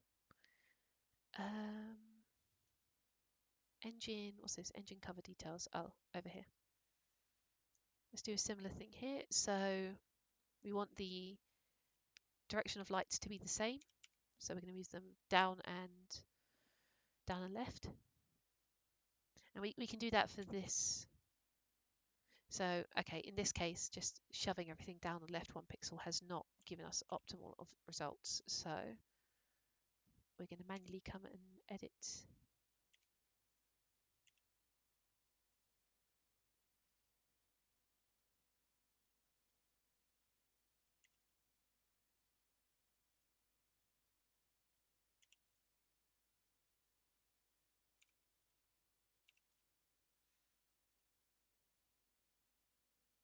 Yeah, that'll do. Prong details next, so that's down here. Okay, so these ones are not the same orientation as these, so I can't just blindly go down and to the right. I think, well, I want to go down. That is the correct direction of shadow. And then for direction, I want to go back. So I want to go, oh, it is down and to the right. Okay, but that's a coincidence rather than a rule. In this case, it's going to be up because this is the bottom edge here. So up and then to the right. Don't like that bit there. Wait, what happened there? Why is that gone invisible? Oh, I know.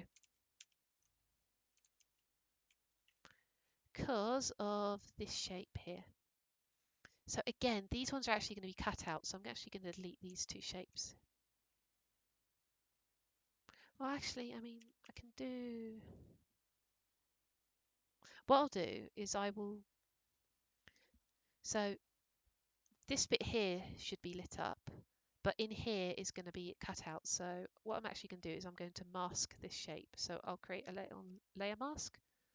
Just take the brush tool, black, yes, and I'm going to erase this part of the highlight.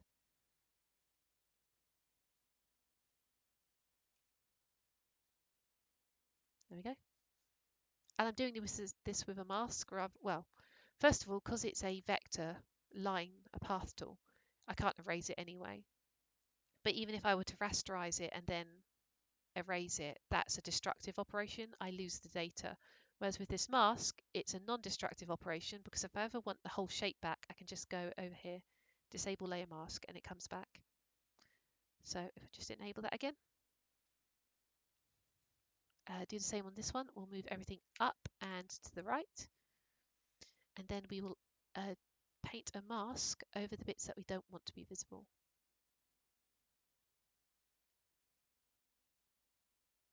And as we know, we should all be using masks at the moment. Sorry, I do apologise for that joke. No, I don't. Why am I apologising for bad jokes? That's basically my it's basically my modus operandi. Okay, so we've done these panels.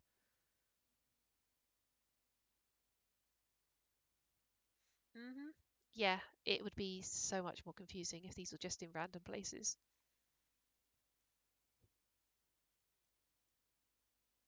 So I can close these ones. And the engines are a bit weirder because they all go round, you know, they go round in a circular shape. If I move everything down, then the white bit is always going to be on the same side. So it's actually going to be like light is constantly swirling around this, which of course, you know, light goes in a straight line. That doesn't make any sense. However, does it really matter if it's not super realistic? All we're trying to do is give the illusion of some depth here, even if it isn't 100% accurate. So what I'll do is I'll do the engine L. I will move things down and to the right, and we'll just see what this actually ends up looking like.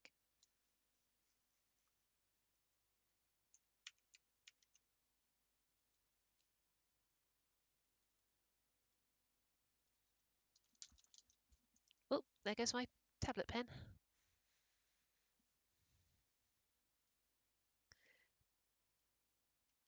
There we go. So we've got some panel texturing going on here. Just it gives them a bit of depth. It might be worth me. Coming in here and just erasing that pixel because I don't think the lit up bit should override the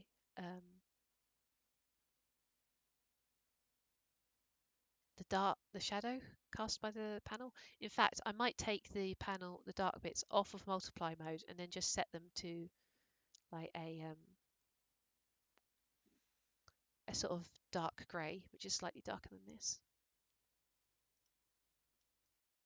Again, we've got a little bit of highlighting at the bottom here, which I think is a good way of sort of showing that there is a bit of a bevel to this panel edge.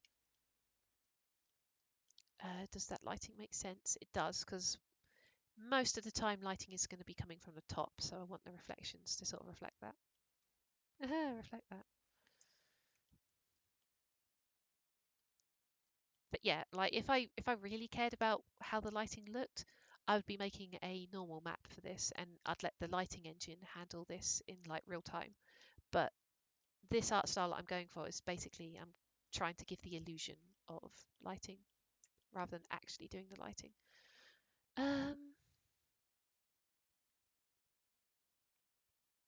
I think we can get away with this, to be honest. I think I'm looking at this and I'm going, you know what?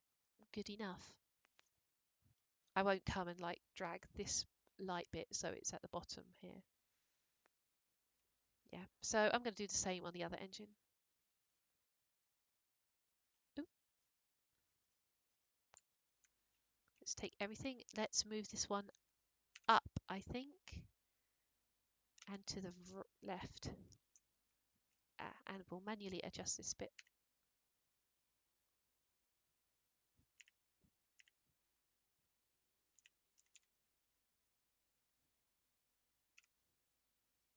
There we go. And with the main engine, I say main engine, it's not much bigger than the other two, the central engine.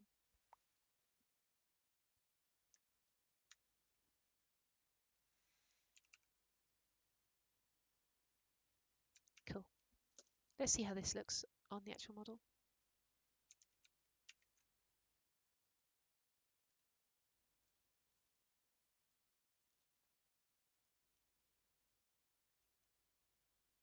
Hello. There we go.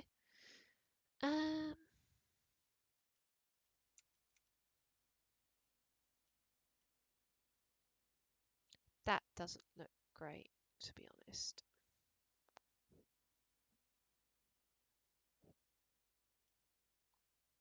Although then again, they never do at this stage. I've still got to do the actual painting bit.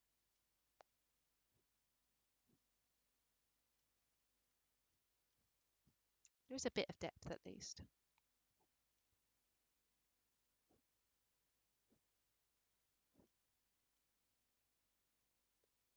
What I'll do is I'll leave this as it is, and then it's easy enough to come in and edit these panels so that they look good afterwards, even after doing the painting step. So what I'm going to do is I'm now going to start rendering the texture of this material. And I'm going to do that with a brush tool in Photoshop.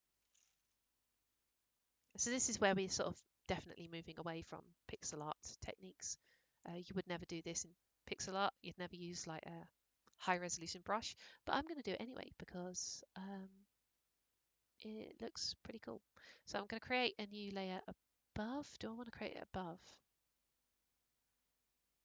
No, I'm going to create this below the panel edges, and then I'll do any touch-ups on the layer above. So I'm going to use this particular brush here. If you have Photoshop, this is a great brush. It's called Chalk 01. It's made by a guy called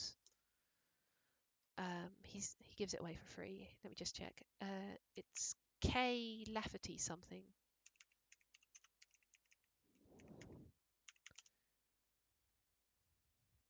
Kieran Lafferty? No, hang on. That's a Vice Chancellor of Engineering. Oh, hang on. His brand is KNLN?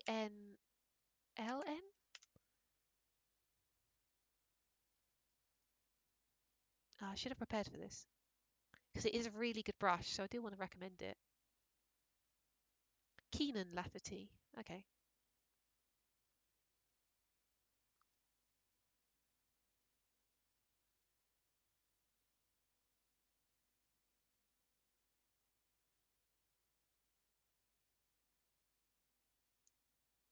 Anyway, I can't find the actual link, but it's this guy on YouTube. It's his chalk brush, and it's a really nice brush. It's got a nice texture to it, and the shape has a lot of character. There should be a link somewhere on his YouTube channel to get the brush. Obviously, this is only if you've got Photoshop. If you've got something like Clip Studio Paint, you'll have your own like library of brushes to get. I don't think. No, it's Keenan. Assuming that's his real name, not like his brand name.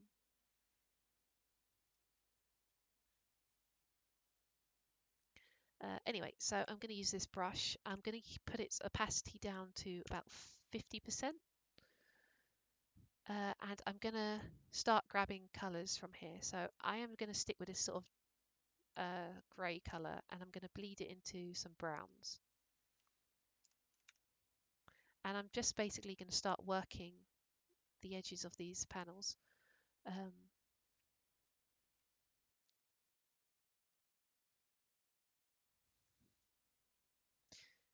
This doesn't look right. Do I normally do this on the layer below?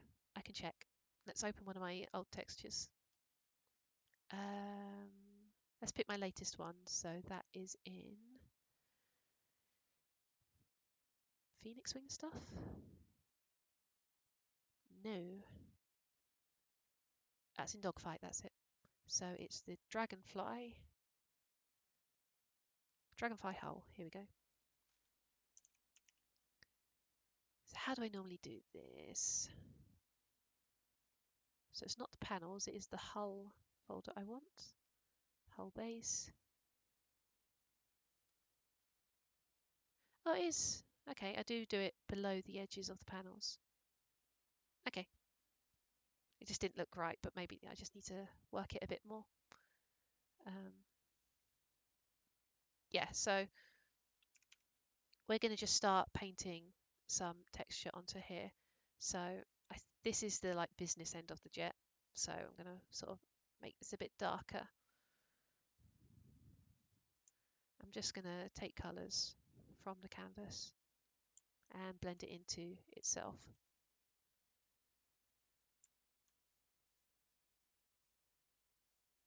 I might just have to adjust the opacity of this again.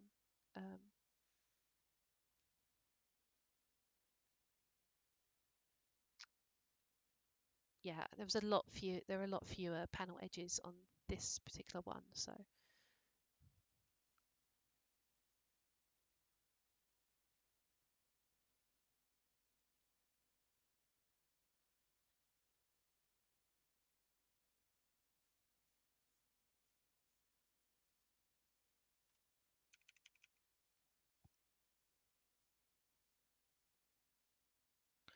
this is all going to be colours which are darker on this layer.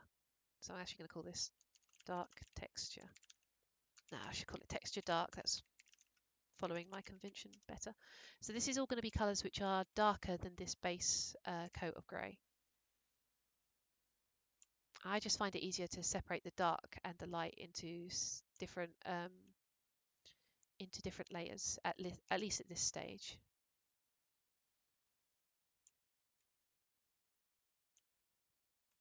In fact, I might make this darker still.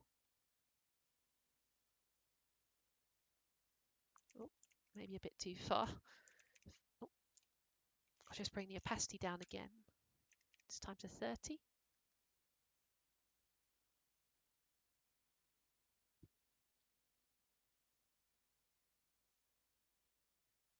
Oh, and what's the AO doing? Okay, cool.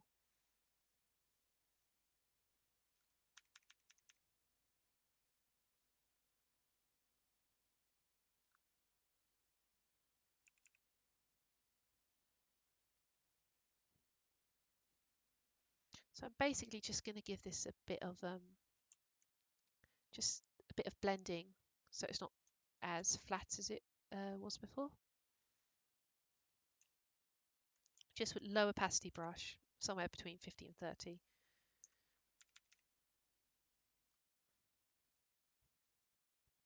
And as I sort of work my way around the whole of this shape, it's going to slowly sort of take on a painterly feel, but like a pixely painterly feel. Which is, it's just the style I work in, and it's how I like my spaceships to look. I like them to look a little bit painted.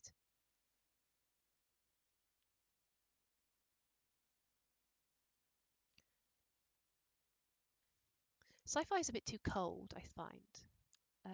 I'm not like gonna, I'm not calling out sci-fi franchises here, but just I've noticed a trend, and I think that's, a deliberate trend, the vastness of space. But it's nice to bring in some more like fabrics, some nice warm lights, and some nice painterly textures.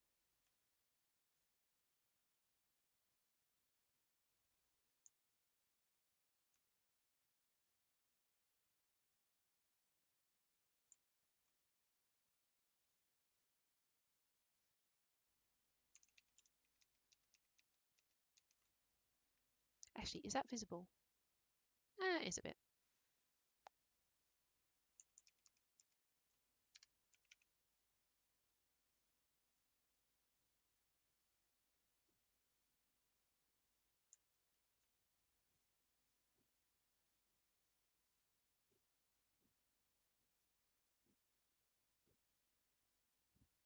Okay, so as I said, I'm going to put the light textures on a higher layer. So I'm going to take this base again, which is just a flat grey, but I'm going to work in some warmer, lighter colours. Should I do some cooler colours? Actually, because the panels are going to be painted orange and pink, which are going to be a fairly warm combination, I think I'm actually going to do some cooler highlights in here. So I'm going to go for a more bluey grey. That's maybe a bit too blue. Yeah, I like that.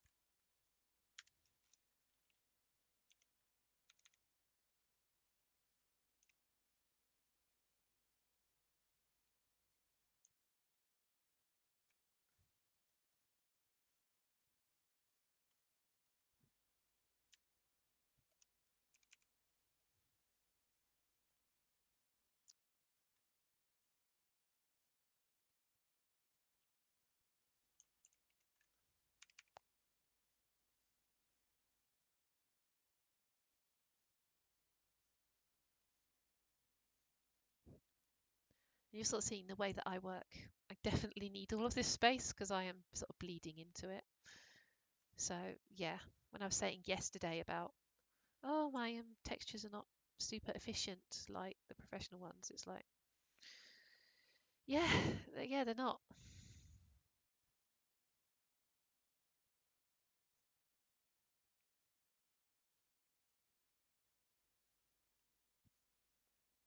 And again, you don't need Photoshop to do this bit. Um, you could do this in Paint Tool SAI, you could do it in Clip Studio Paint, you could do it in Krita. I've used Krita only a little bit, don't really need to because I do have Photoshop, but it seems like a really good like free art program. Um, I probably wouldn't do this bit in GIMP, although then again, I haven't used GIMP in many years. But yeah, my first ship texture was done entirely in Paint Tool SAI, which I kind of regret, I'll be honest.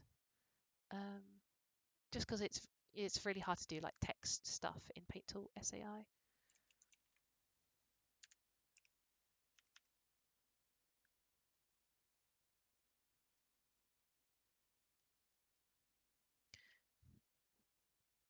So I like to sort of simulate a shiny texture by just bringing out like just a subtle bit of the light color in just like these sort of strands. Um,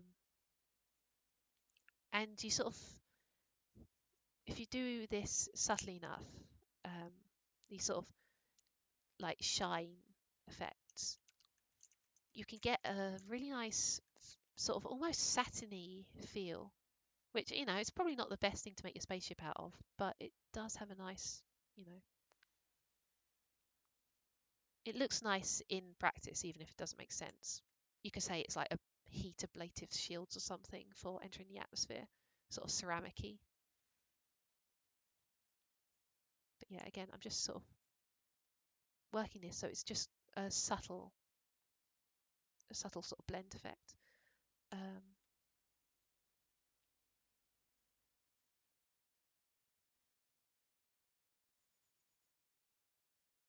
Oh yeah, wipeout ships are basically my religion. Like they are so gorgeous. Um, like real life, like F1 cars are almost there. There's some really pretty F1 cars, and definitely some F E cars, Formula E.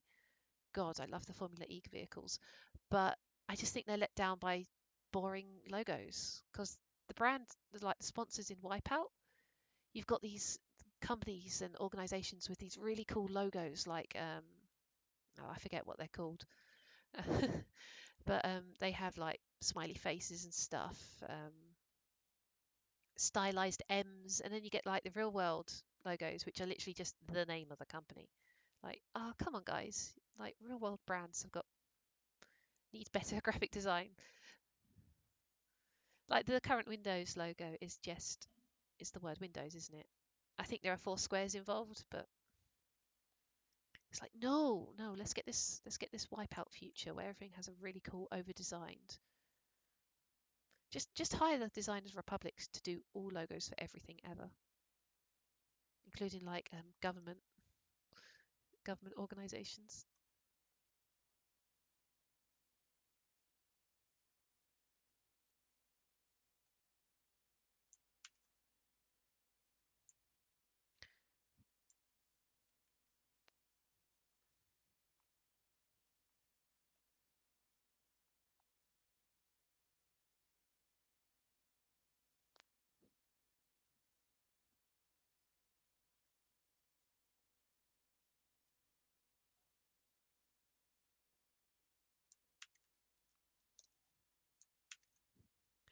Right, let's see how this is going.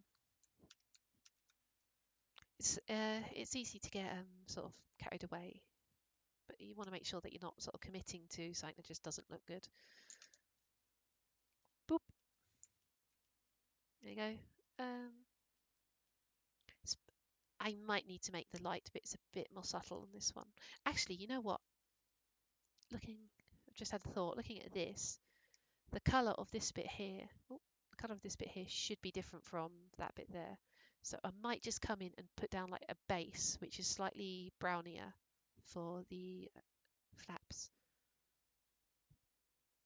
So if I take the base and I put down, let's do sort of a lighter brown. Okay, what are you working with? We're working with this colour, so let's make it lighter and a bit brownier. And let's just put this down as a base underneath. Oh, hang on, let's put the opacity up.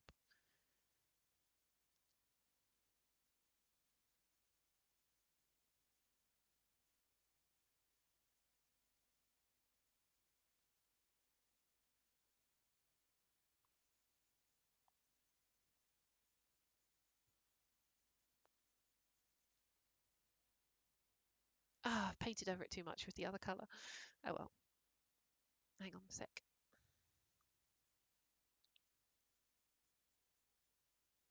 Robo race car? No, I have not.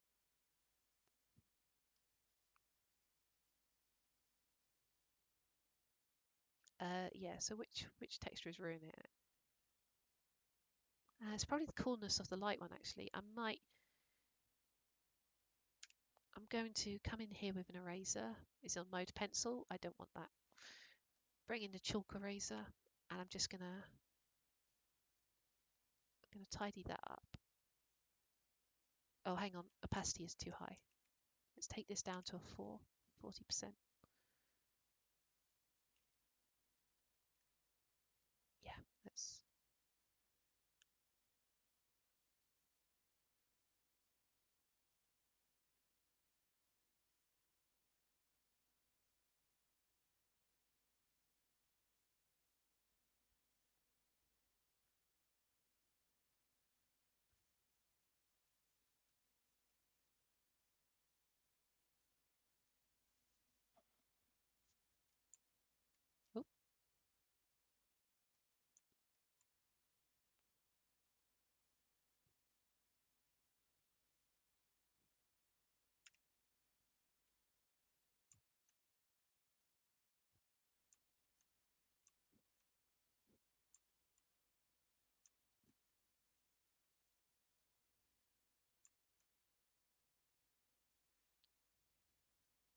This side is darker than the other side.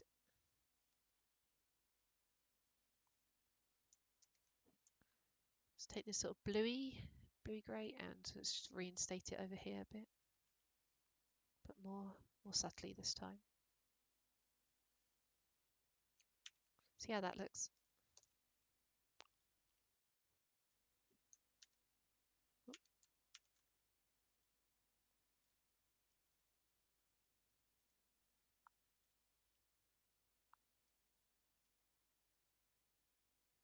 Yeah, that gives it a better sort of contrast with the engine bit up here.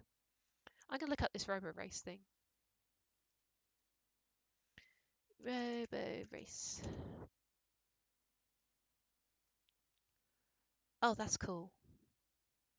A bit derpy, but cool.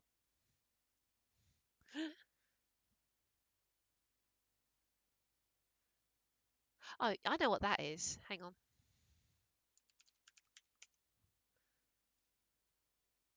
Oh, that's what this is. Oh no, it's cut off.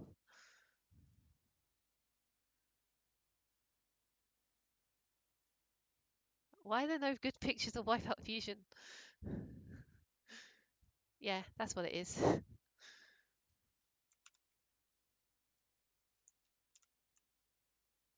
Basically, it's a rocket with some bits sticking out the side. It's even the same colour. Oh god, the ships in Fusion are quite ugly. Oh dear. What's this one? That was AG Systems, wasn't it? And then this one was G-Tech. No, that's Zyos. That's Zyos? Zyos was red, wasn't it?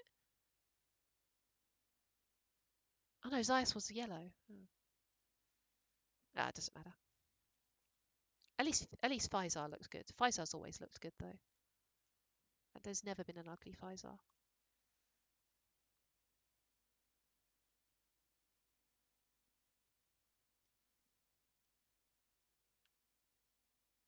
Yeah, oxidized metal. It just makes it look more lived in, doesn't it?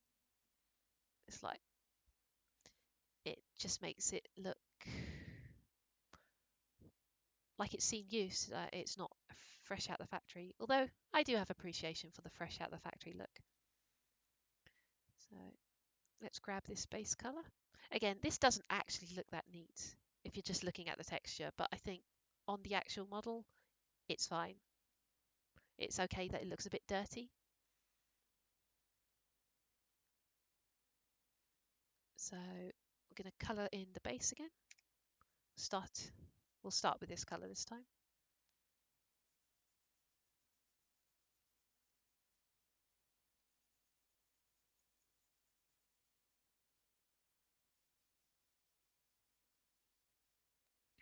Cool. And then we'll go back to dark and we'll just pick out our dark sort of red colour. Which ends do we colour in dark? We colour in the business end dark, but we do it at a lower opacity.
Let's pick out the light one.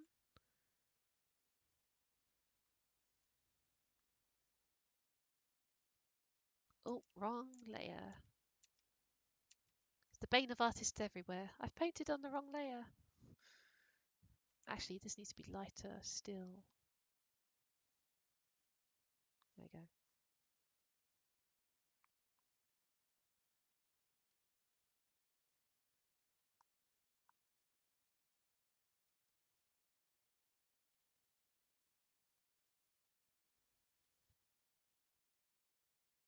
Could probably do with being a bit dirtier on this side, actually. I mean, this is an engine. It's going to be spewing out some sort of exhaust. Although you never know. It's the far future. Perhaps it's a super clean engine. Um, I say you never know. I should know. I'm the one who designed the spaceship.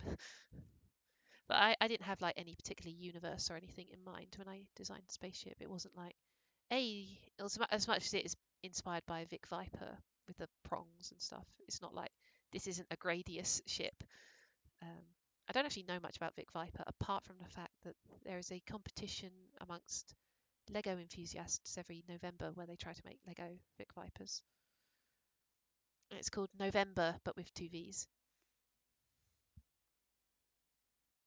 It is a fun style,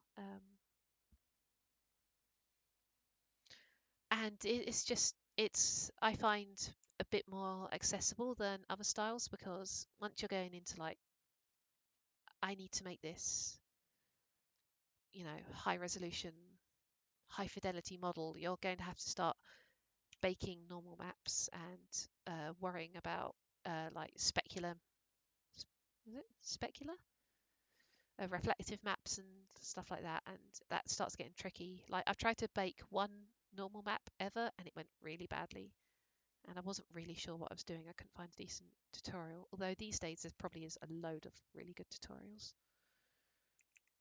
It's like when I first started using Blender, there were not very good tutorials, and then when I came back to it a few years later, there was just so many really good tutorials for Blender. Like first time I tried Blender, I didn't even manage to make a shipping crate. Like I gave up in disgust because it was too difficult, and it's like, and I'm making spaceships, albeit a bit rough and amateur spaceships, but spaceships nonetheless. Oh, hang on, what is going to be hidden? Yeah, okay, that's going to be hidden.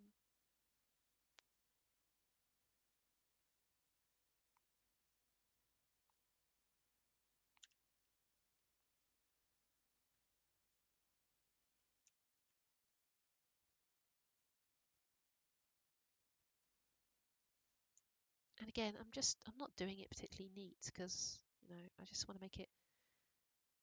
Things have subtle, sort of dirty textures.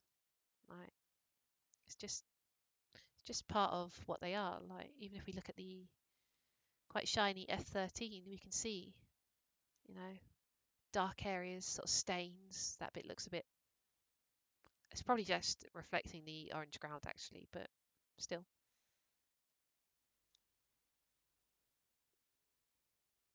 Oh God, yeah. Oh, and subdivision, like, hey guys, do you want to do some high resolution modeling? Boop. Oh, that doesn't look terrible.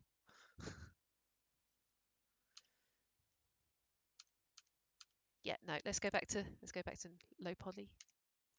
I'm gonna have to turn it off now. Um, yeah, so it's created the subsurface modifier, even though I've set it back to 0, like smooth, smoother, smoothest. Even if I turn it off, the subsurface is still here and it will come out in renders. So I'm just going to delete that.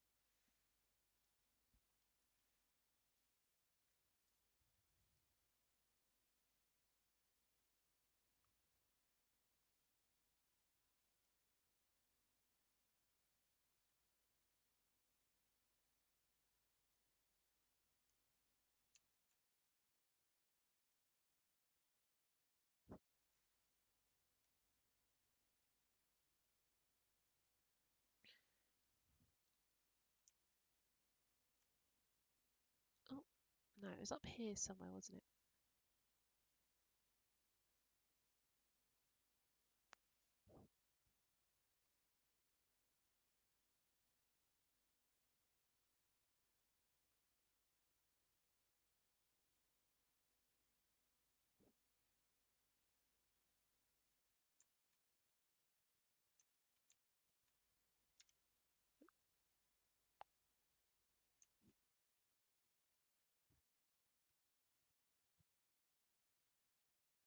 Basically, what I'm just trying to achieve here is just getting rid of any of the really flat areas.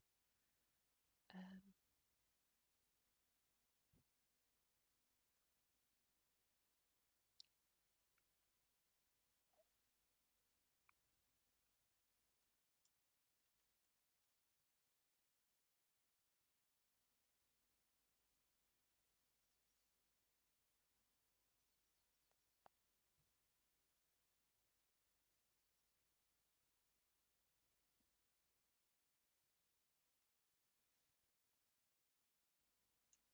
see how this looks.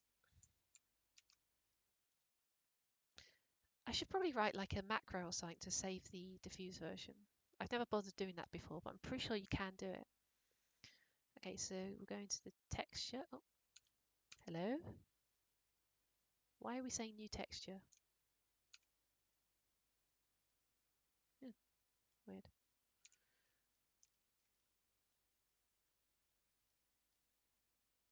Yeah, that's looking pretty good, I think. We're seeing a bit of sort of dirt, a bit of staining on the metal. Just makes it look a bit more lived in.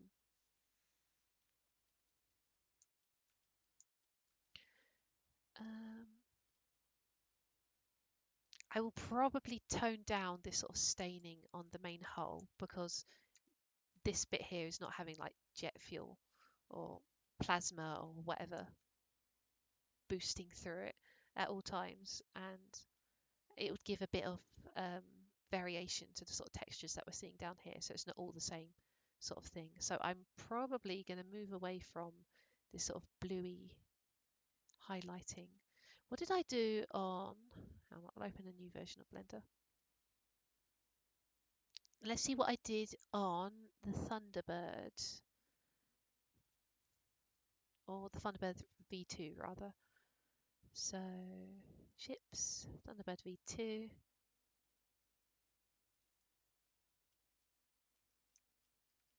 Hmm. So this one was a bit more like precisely done. Um,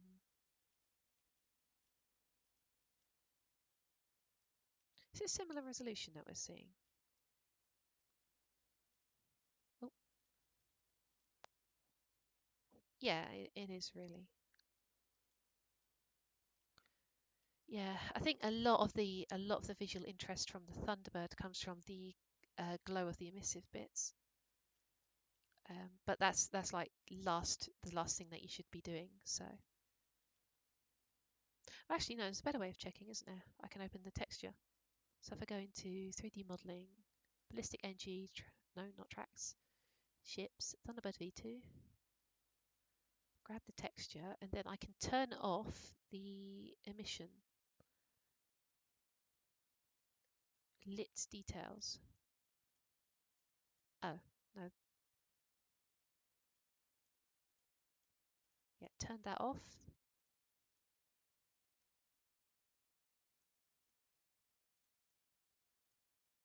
Yeah, okay.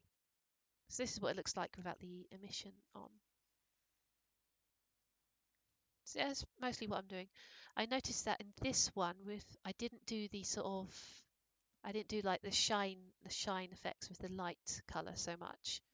I mostly just kept it to outlining edges. I don't want the underside of this one to be quite so complicated, partially because I will never actually finish this tutorial, and partially because this one is more directly based on a jet fighter, and actually jet fighters have got very simple undersides. Um, cool. So let's come in here. This is the main and a half bit. So what I'm going to do is I'm going to go with a warm light color rather than the cool light color. And I'm going to start picking out edges. I think I went too warm.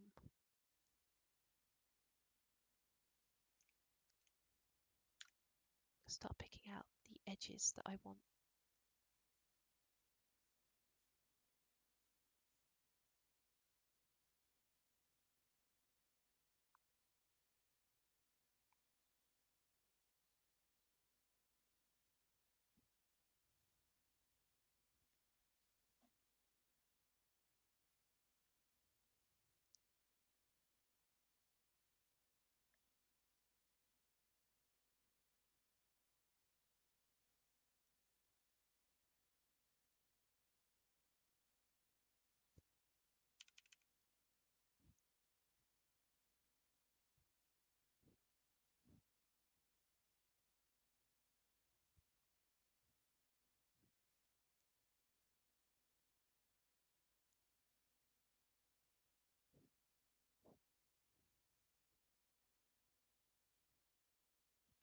Where does this line go in the actual model?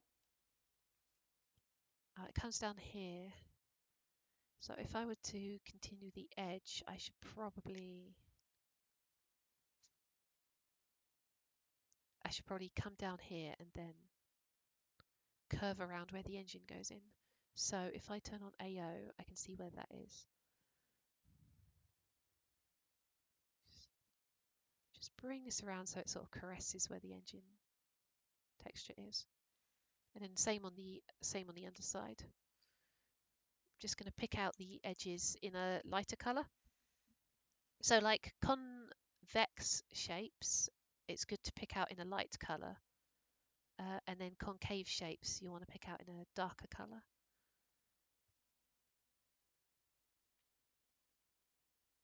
Again, it's not perfectly representing what lighting actually does, but that's not sort of the point of this sort of texturing work.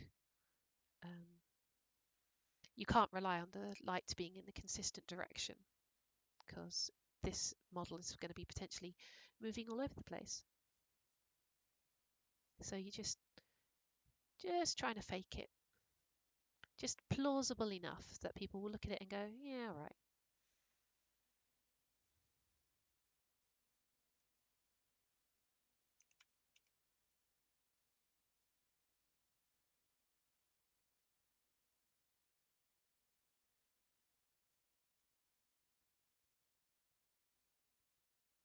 So I'm bringing this light bit just along where the lines of the UV texture is, because the UV is showing me where the geometry lies. I think even just this sort of subtle bit has done a really good job of just bringing a bit of, sort of life to these sort of panels.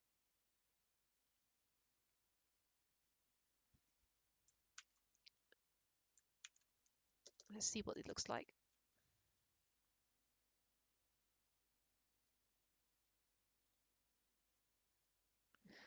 I'm going to close this. Okay.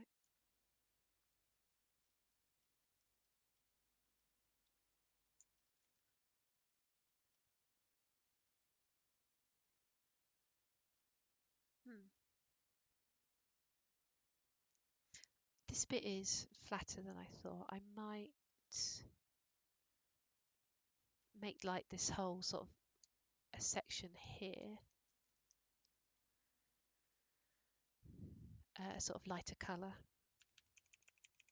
So let's paint it in.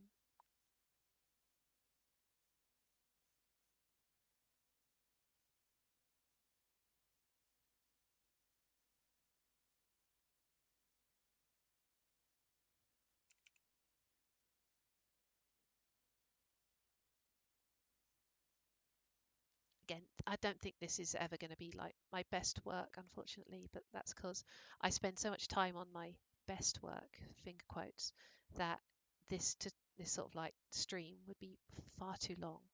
Like no one would ever sit through even a small portion of it. So I'm going to be trying to do a good job, but not worrying too much.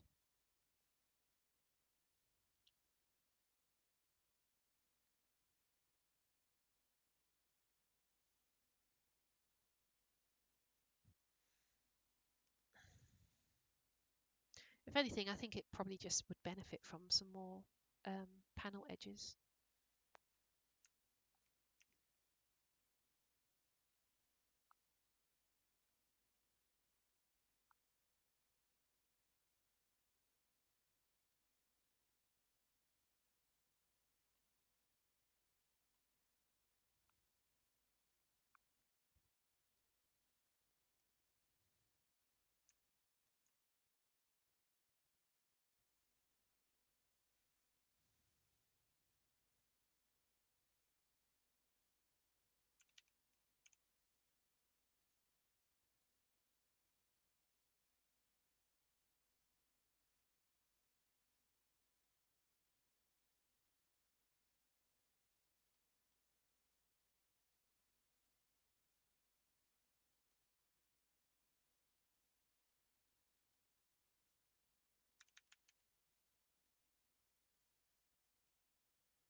wonder if it'd be better to have the dark on top.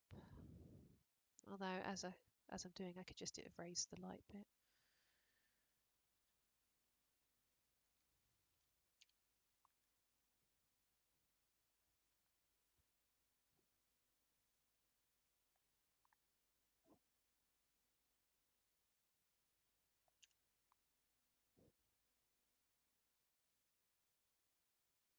Don't want to go overboard with the dark bits, as tempting as it is. See what that looks like.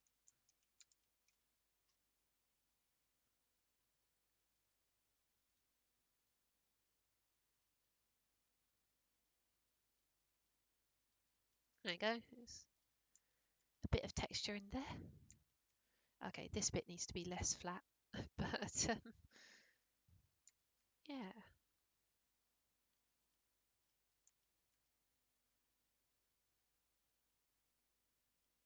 I should do this. I'm going to do the air intake. Right, so the air intake is going to be interesting because I'm not going to paint it manually. Well, not entirely.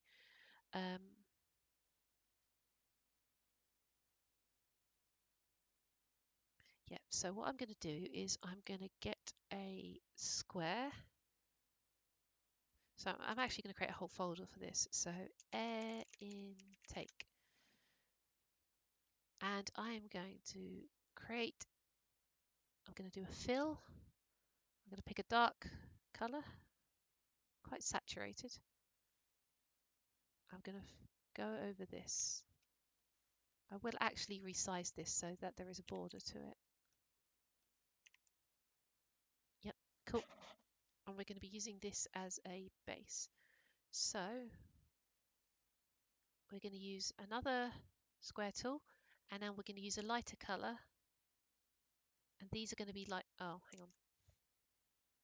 Wait, what's happened? Weird. And these are going to be like the,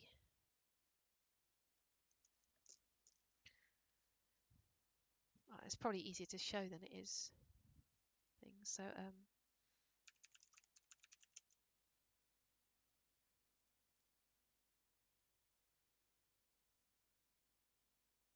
oh, air intake refers to a different thing that I'm thinking of.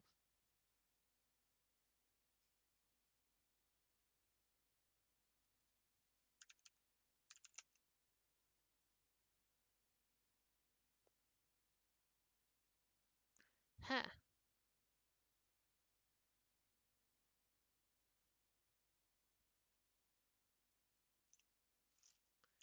Oh no, what's the official word for what I'm thinking of?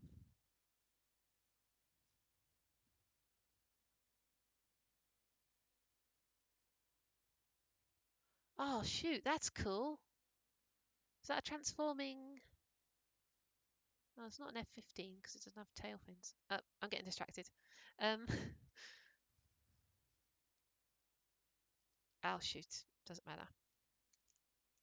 Whatever, the fins that go in the front of the whatever it's called, which is the technical term. So I'm going to create a bunch of these.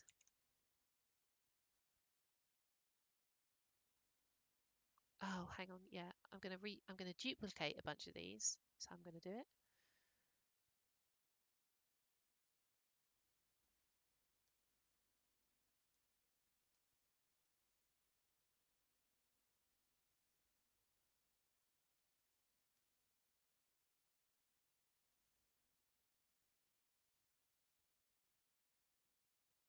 I'm going to make the bottom one bigger. And then I'm going to change the fill for all of these into a gradient. So, oh, hang on, wrong button. And we can have the other end of the fill be shadow. Let's just change the direction. You can do this manually just by painting it, but I'm going to save myself the effort. So I think you can probably sort of see what I'm going for here. So this is like the front of a fin in front of the air intake, and it gets shadowed as it goes into the body of the aircraft. I think I want the front of this to be a bit brighter. Oh no, no, what I normally do is I paint the front on to be brighter. So I paint an edge on. So if I take this down to a really small size and I get a nice light colour, I'm going to just go over it a few times so that we get a bright leading edge, just so it looks like it's reflecting something.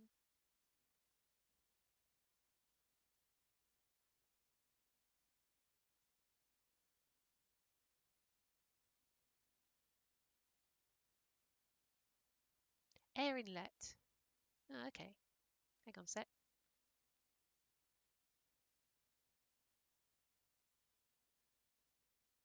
And these are not uniformly shaded, but that's fine. Just going to tidy that up a bit.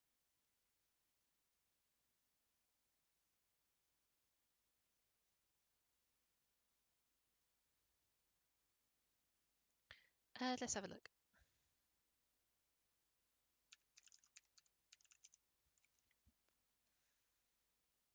Yeah, these sorts of things. Oh, good Googling or good knowledge. Albeit not for like albeit not for a building.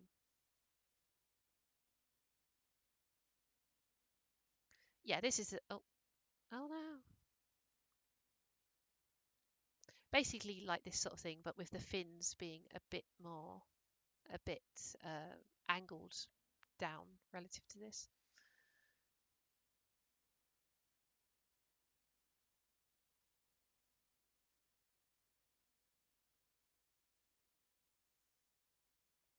Anyway, like, I mean, if I went for like 747, we're essentially talking about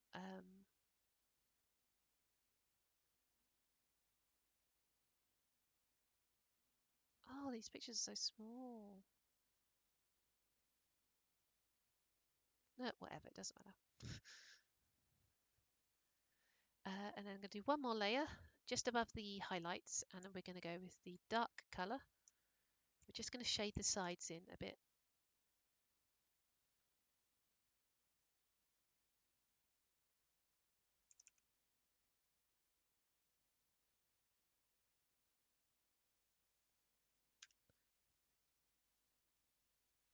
And then what we're going to have when we save this, oh, the AO's on. That I shouldn't have been doing that.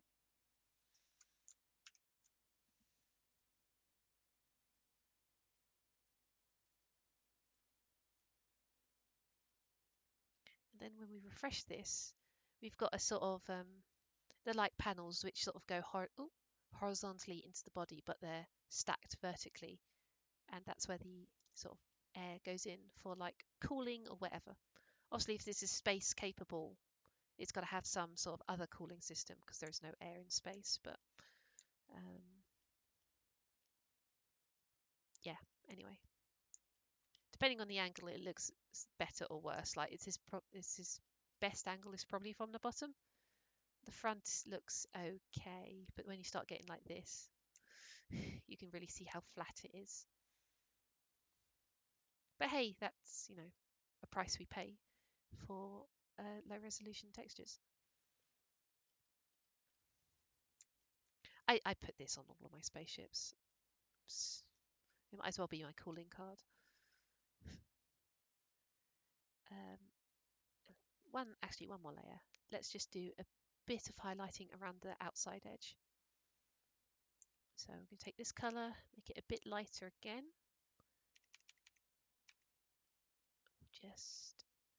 Let's turn the ambient occlusion off. No, actually, I'm not going to paint this. I'm going to do it with a hard brush.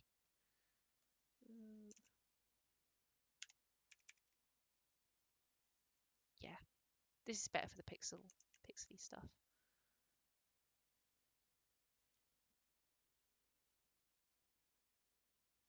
Oh, too far.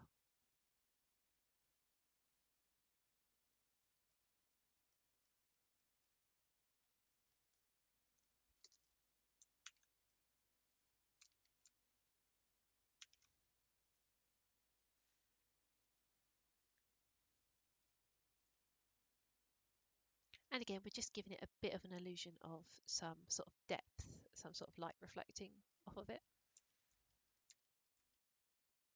But yeah, definitely need to make this bit a bit less uniform. I'm tempted to actually introduce a panel edge here. I think it just needs a little something. Where are my panel edges? Here we go, bottom. So we'll just create a new one. It's going to be black. Let's just bring this in. Oh, hang on. Turn the UVs on. 45-degree angle.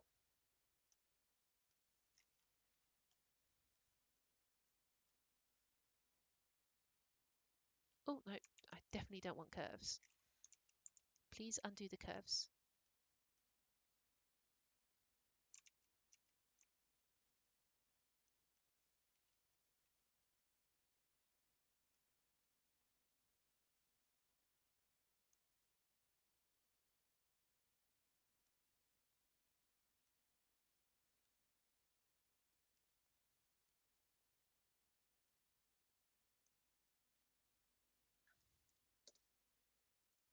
Just duplicate that. Flip it vertically.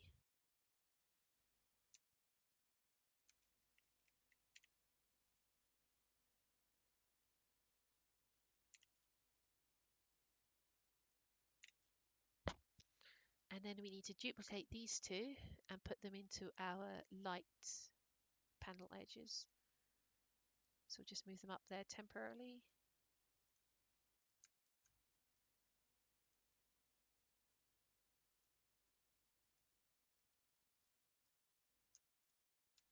We need to change their color to white.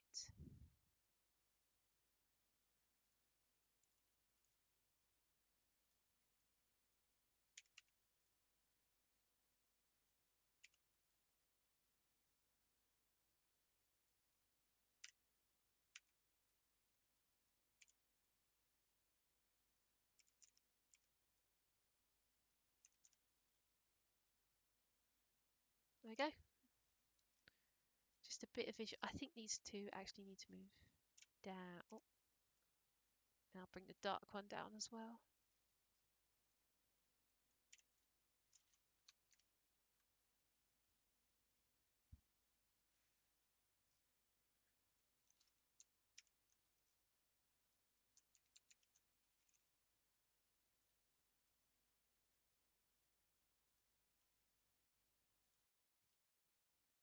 Yeah, that's a bit of visual interest for that rather flat area. And we'll just come in here with the paintbrush and clear up and give it some texture around the edge of these. So we'll erase the light texture a little bit. Actually, that might be enough on its own, just erasing the light texture a bit.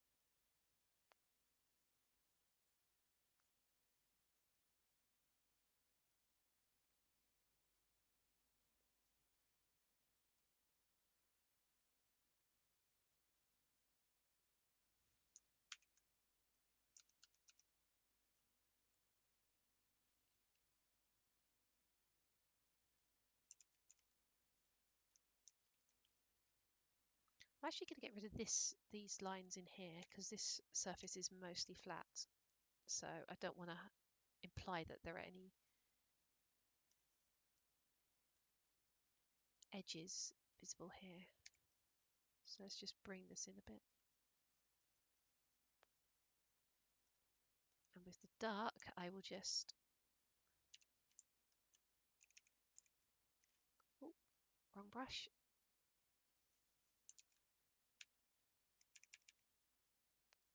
Just extend this texture across this whole plane.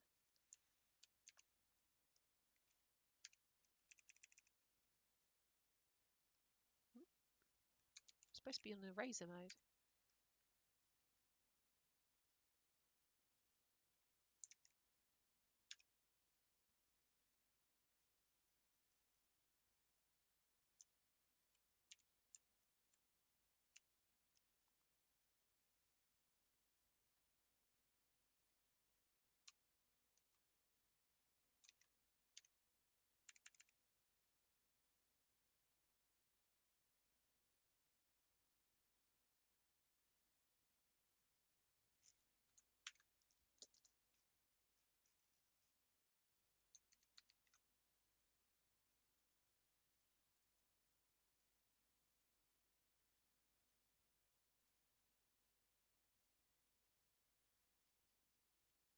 Yeah, that's a bit better. I should probably pick out this shape here with the highlights because I believe that is actually geometry. It is geometry. So let's come back in here. I'll turn the AO off long enough to actually grab a colour from the canvas. And I'll turn it back on. Okay, let's close these panel edges. Let's just pick out this shape.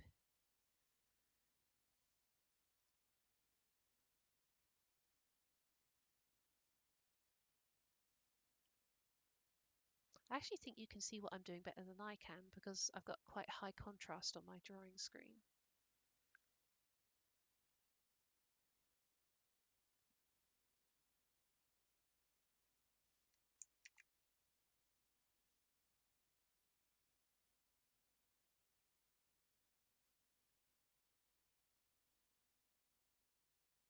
Wait, do I want to pick out that shape? Oh, I think I do actually, yeah. Hmm.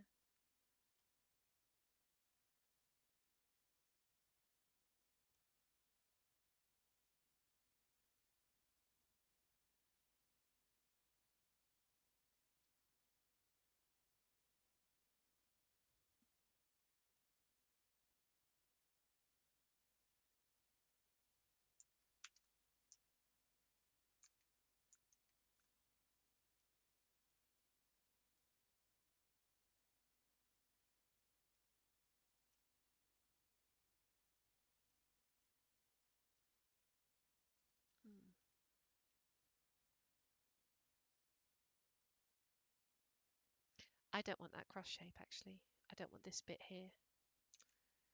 Just realised. I just want to pick out the outline area.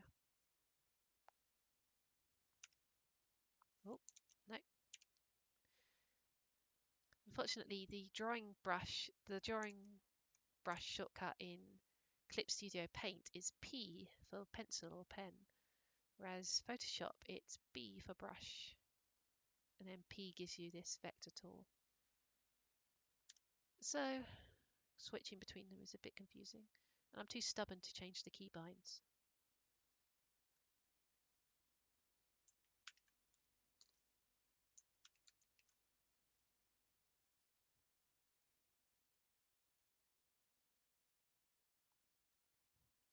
Yeah, that's better. That's closer to what I want. I need to do that bit in there, and then I need to do the hood. Oh, and the fin. I haven't done the fin at the bottom.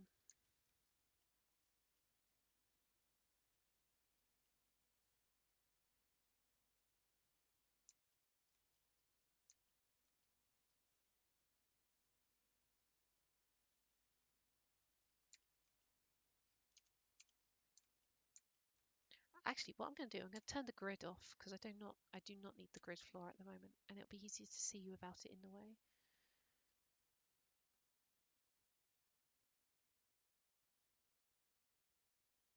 So I want to colour in those bits dark because they're going to be gun inlets.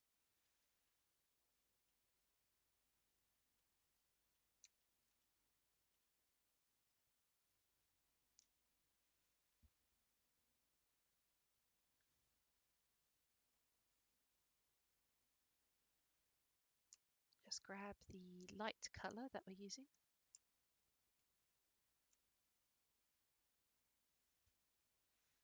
So this is the bottom bit. In fact, if I make the brush thick enough, I can do both at the same time.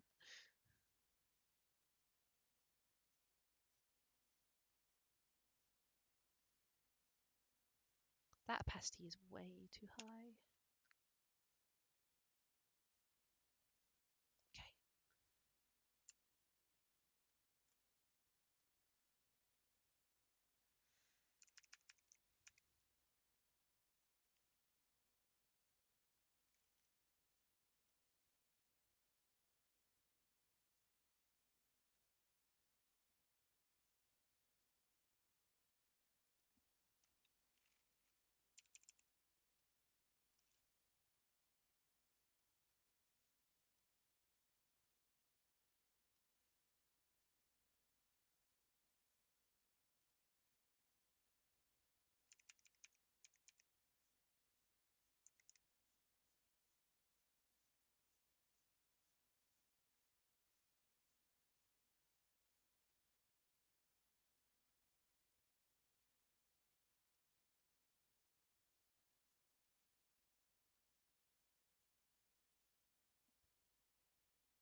got too far with the lights highlighting here.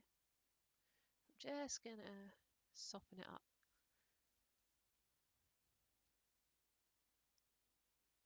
Right, I need to do the guns, so I'm going to create a new folder for guns. I'm going to lay down a dark area as I did before.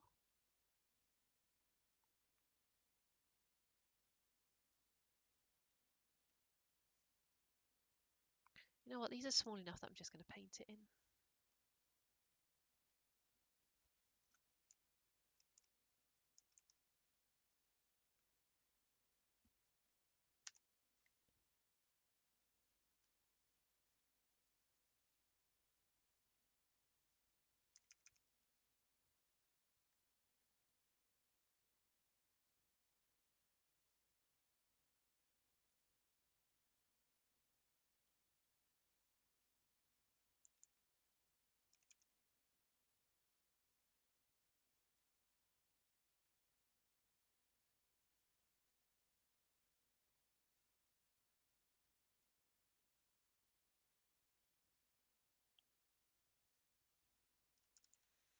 Okay, so we're going to use some lighting up here to give the impression of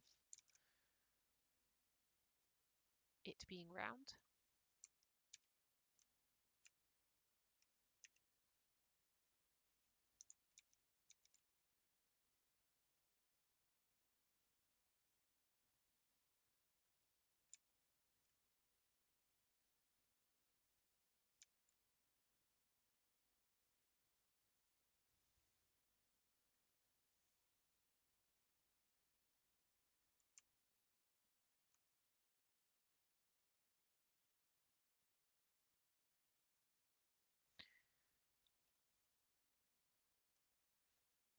I think because we're probably talking about laser guns here, let's just give it some like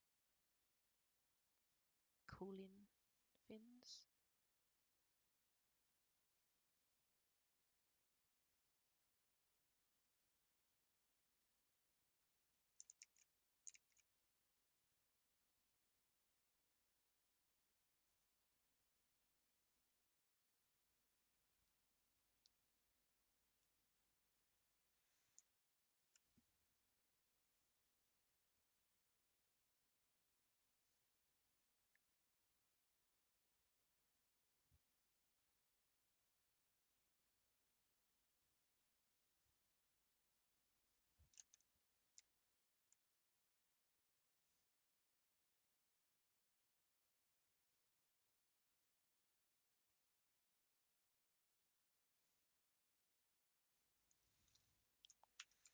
Now, how's that going to look?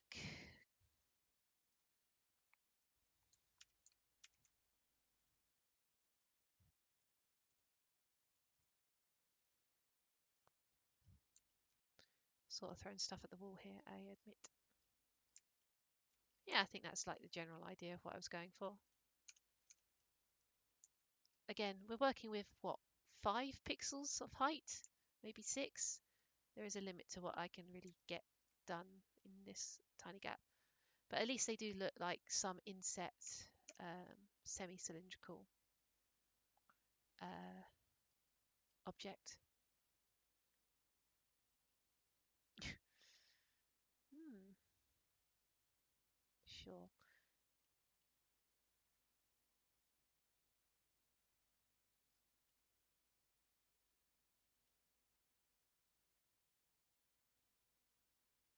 Oh, I never turned that into like a sensor array. So what I want to do, new folder, sensor array.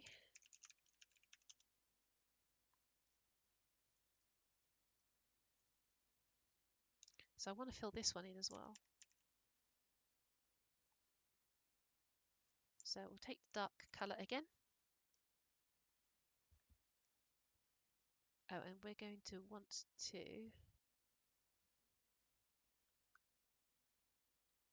hide the inner highlight for this one. So prong details. Nope, nope, that's the one. So we're going to put a mask on it. And we're just going to erase the bits inside here because the whole thing is going to be sort of recessed. So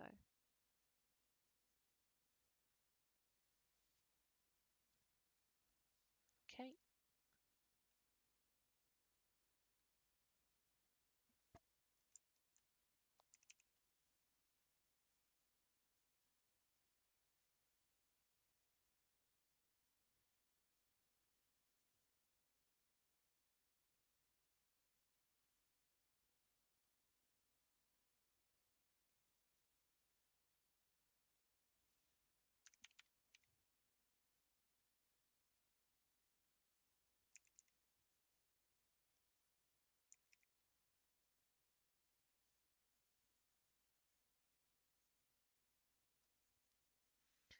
Cool.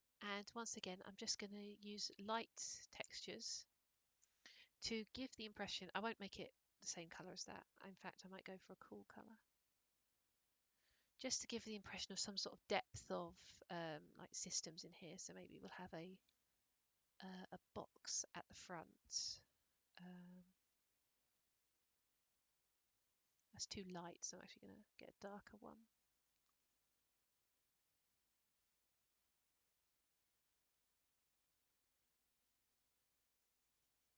Box at the front.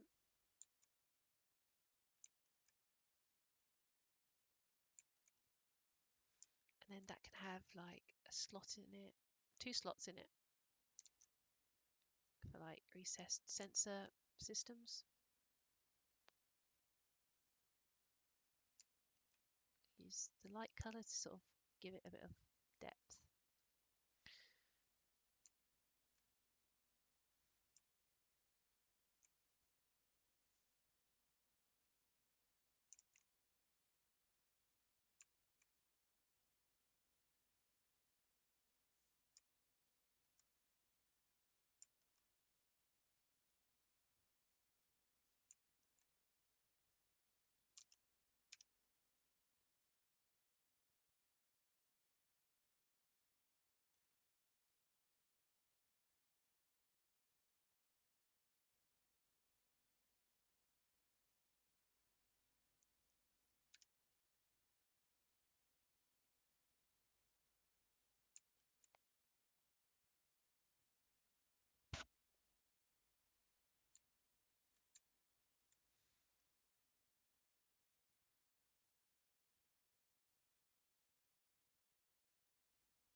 I might have overdone this sensor array thing. Like that blue is maybe a bit too overbearing. I mean, I can bring the whole thing down, lower pasty brush, take the dark colour, just sort of come in and cover it up a bit. Although, do I really want to? No, I want to cover up this bit.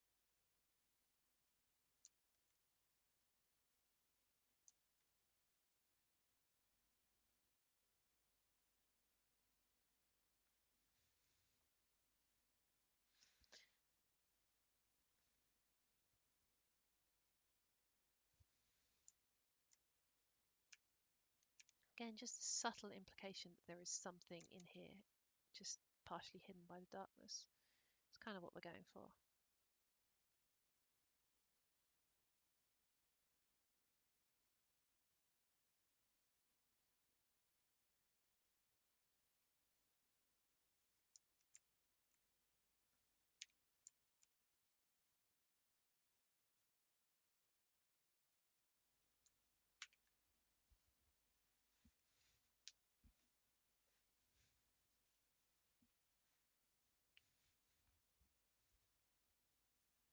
Let's see what this looks like actually on the model.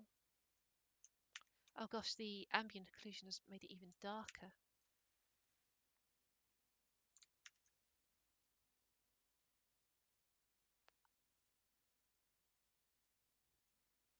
I've definitely got carried away with this. It's something. It's a bit of interest, I guess. I think I'm going to leave it there. Otherwise, I've got to do that bit. Oh no. I mean, you sort of get the idea of this. I'm actually going to move on to the main top panels now. So the top panels, I'm going to use the same sort of technique to sort of render texture and stuff. But this time, yeah, Scribblies, it's very tempting to just do that forever. But for these ones, we're going to go with this sort of medium grey. This is almost exactly 50% grey. And we're going to use that as a base upon which we're going to paint our other textures. So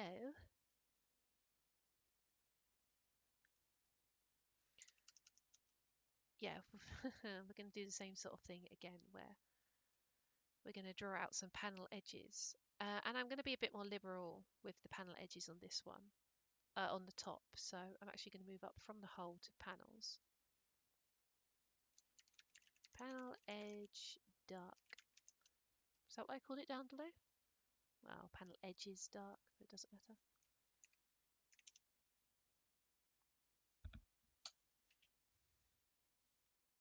It occurs to me that I'm not even going to finish. This is not going to be finished today either.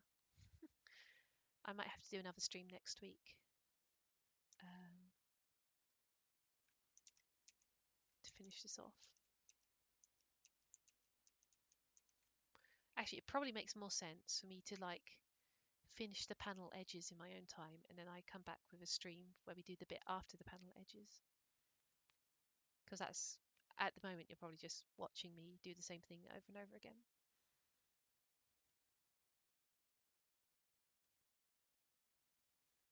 Yeah, okay, so which one is, so that's the top of the left wing. So we'll put a control surface in here. And we'll have the same control surface on the right hand wing.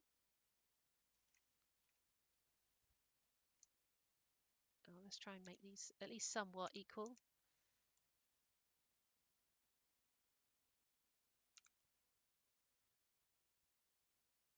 Yeah, that'll do.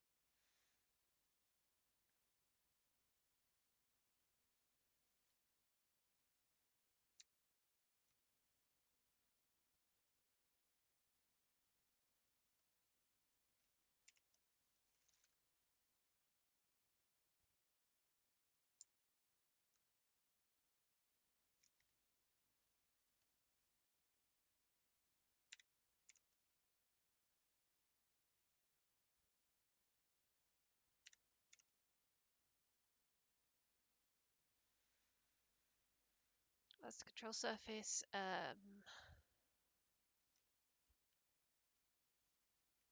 Yeah, I'm going to go a bit wild with these panels. Oh, the downside is that they do have to match up with the bottom. So if I have panels coming out the edges, so this is the leading edge of the wing. And this wing here corresponds to this one here. I remember that they were back to front, which means that the leading edge of this wing is this bit. This is the leading edge. So I want to, if that's near the end, I want to have a line here. Oh, I need a line here for the control surface. So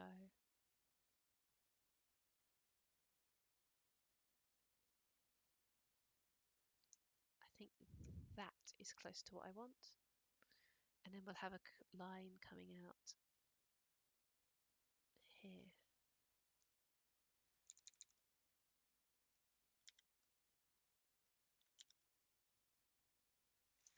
And before I go any further, I'm going to check that, see if it lines up.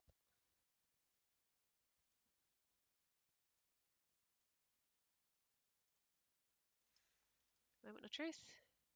Boop. Oh, I've got it completely the wrong way around. That's not the... Oh, cack. Oops. I'm an idiot. So this goes on this side.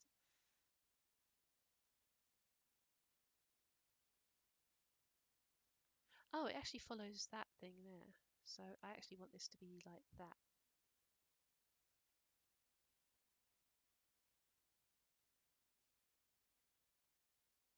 And then this one goes here.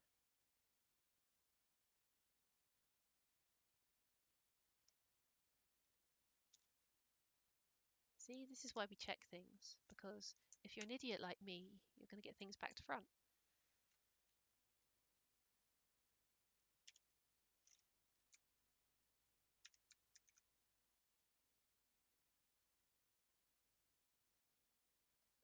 Oh, and in case I haven't made it clear, I'm keeping two versions of this file at the moment. I've got my working file, which is a Photoshop document. So whenever I'm hitting Control S, that's what I'm saving. And then I've got the PNG file, which is the output, and that is a separate file. And I'm hitting Control Shift S for that, so save as. Let's see. Oh, well, it's the right way around this time. Do they line up? Not even close. Look at that. So I need to move the bottom one.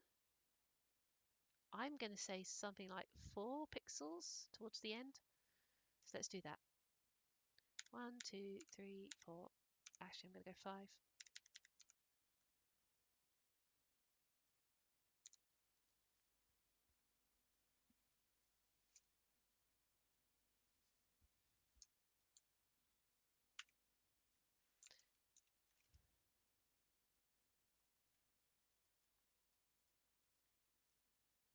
Oh, I know what I should have done.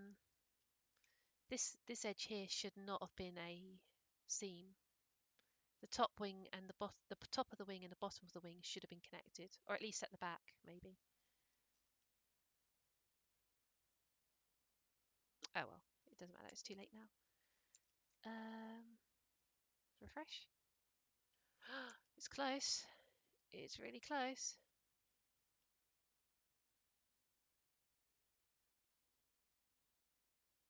I think I want to move it 1 pixel further.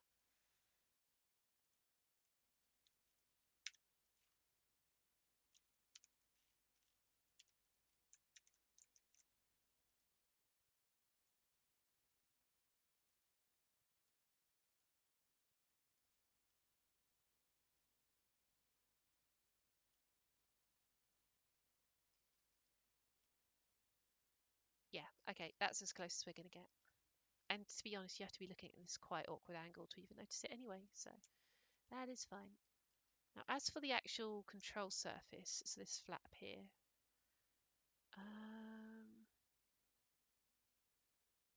oh, okay, so this needs to stop This needs to stop. Let's say, what's that? 1, 2, 3. A seventh of the way up. Oh, let's say there. And then we can bring that out here. Oh, hang on. There we go.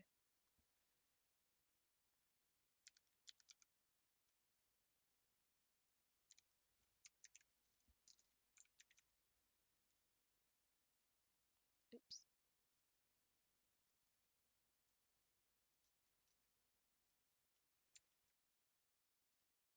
Right. Oh, miles off. Oh, hang on. It does go up that far. What am I talking about?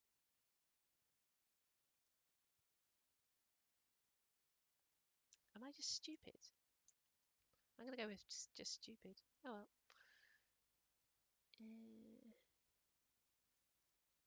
There.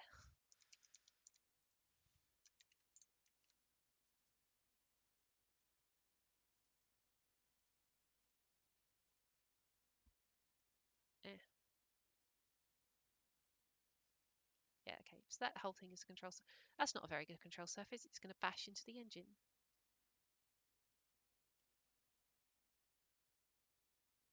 I know what I need to do.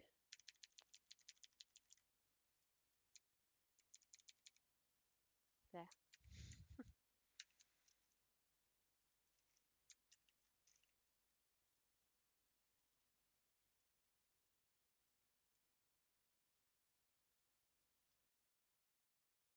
Yeah, that's much better. That's what I want. Cool. And then this bit will like flap up and down for what would it be? Roll, I guess. Roll and pitch. Neat. Okay, I just need to recreate that on the other side.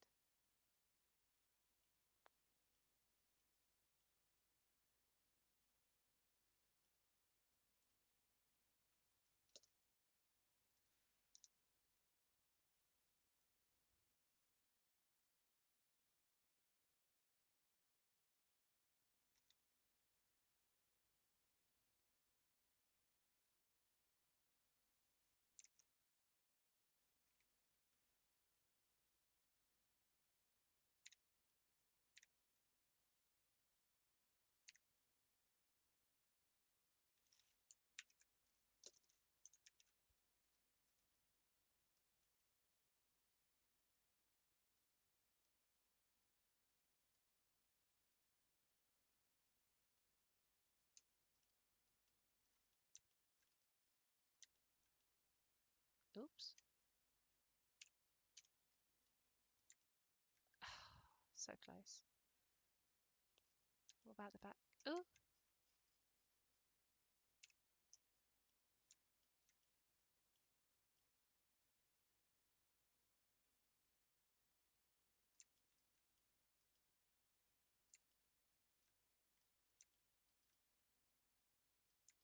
okay. So we'll move the bottom one over by. Oh, it's so hard to see because they're so distorted at this angle. 5. 5 away from the tip.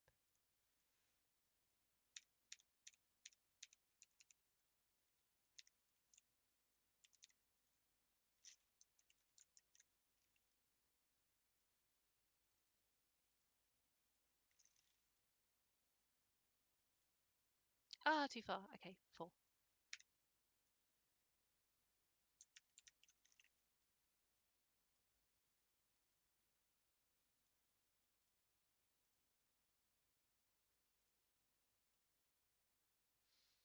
Mm. 1 further.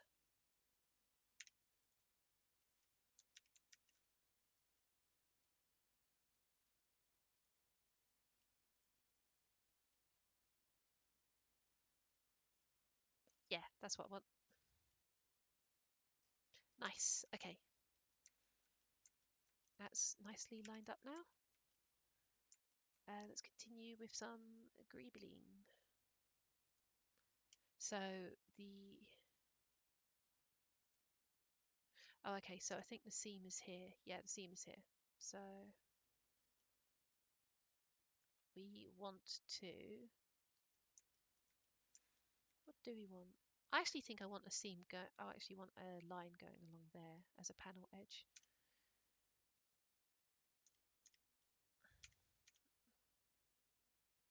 And I probably want to bring this panel edge, keep going forward, maybe down like this. A panel edge like this, because I'd expect this sort of, I think, canard to be articulated for maneuvering. So we'll have a line there, a line there. And then I think actually let's bring a diagonal line out here parallel to this one. Yeah. It doesn't have to be realistic, it has to be cool. Oh, hang on, let's group all these together into wings. Pin, go.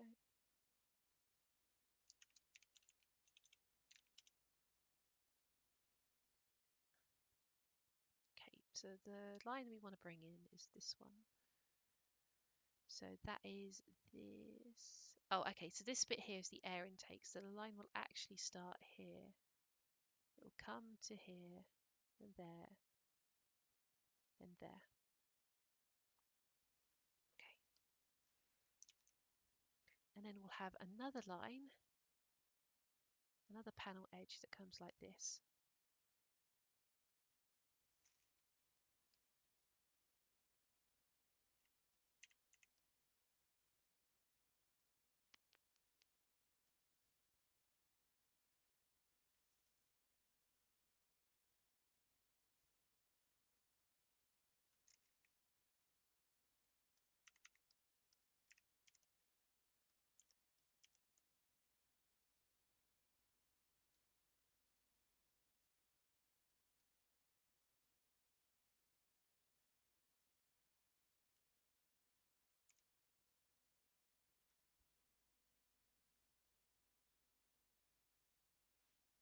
Yeah, I like that.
And I wanted to panel edge around this section. So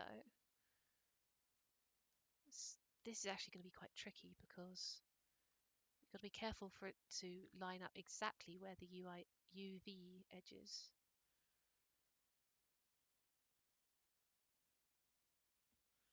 It's not the simplest thing in the world. But I've already done a bunch of tweaking, so I suppose what is a bit more tweaking?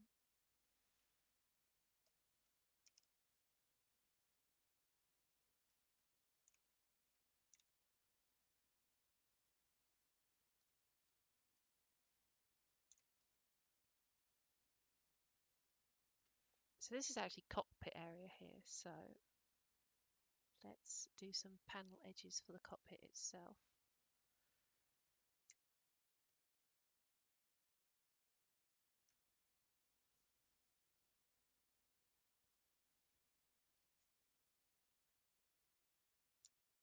Ooh.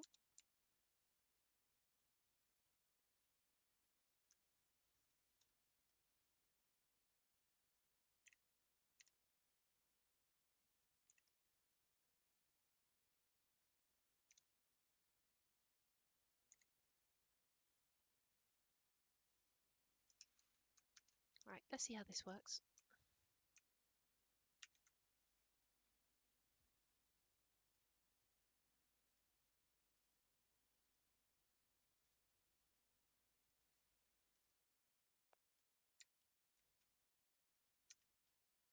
Oh, I didn't even think about that lining up.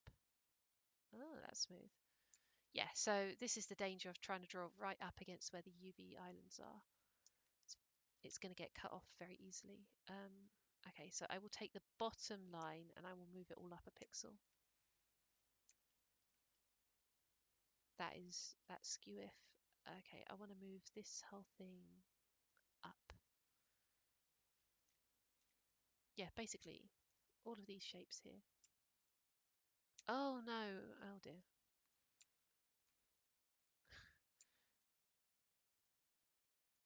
Okay, so these are central column, central column, and then these other shapes are the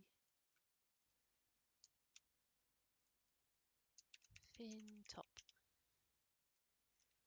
So in the central column, let's grab all of these lines at the bottom and move them up one.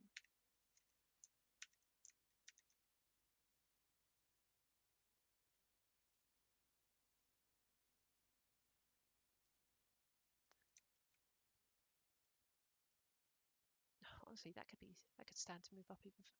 Yeah, this. Oh, ooh. Okay. So this bit here needs to be moved up.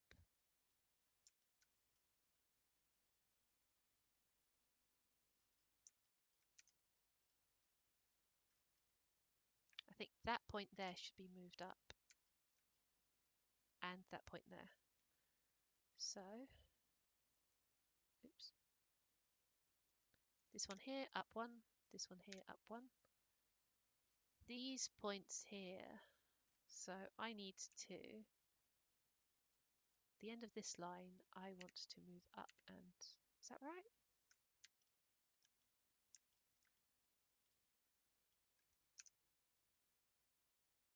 Oh, okay, so this... Oh, but that's too far.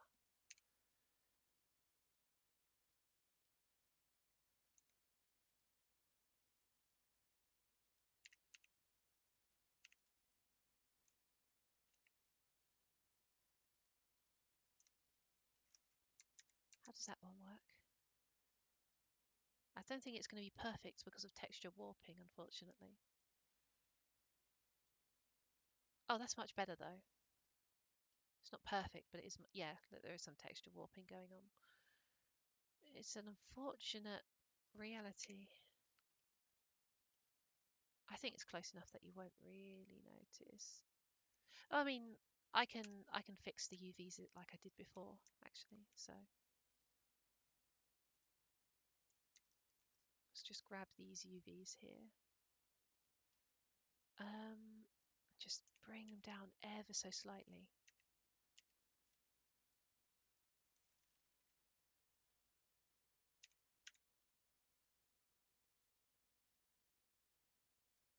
There. Oh, hang on. That's sort of become a...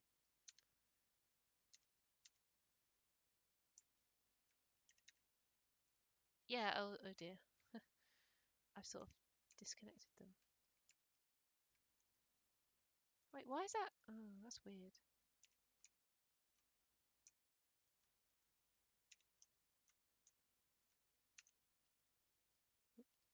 Okay, at least I've sorted out the weird... Okay, this line here needs to be moved up.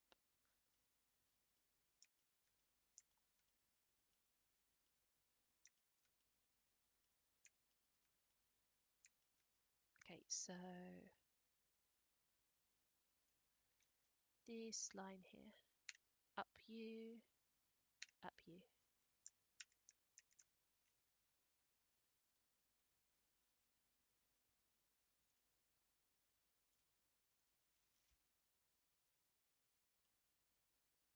Possibly went too far.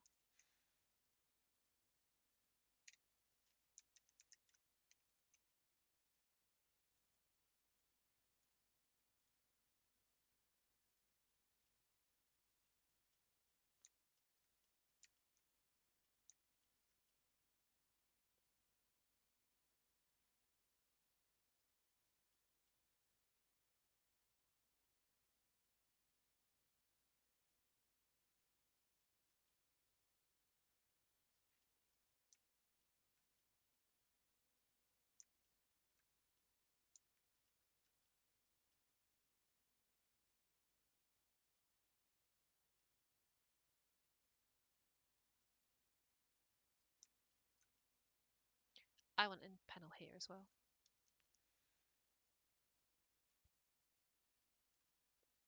I think we've got too many long panels which stretch back. I want to, which, you know, go from forward to backwards uninterrupted. I want to try and split those up a bit.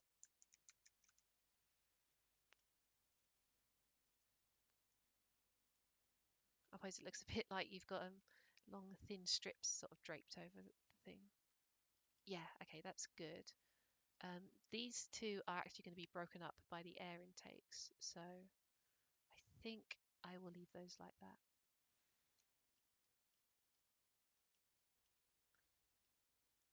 Yeah, I think I'm going to stick with this panel layout.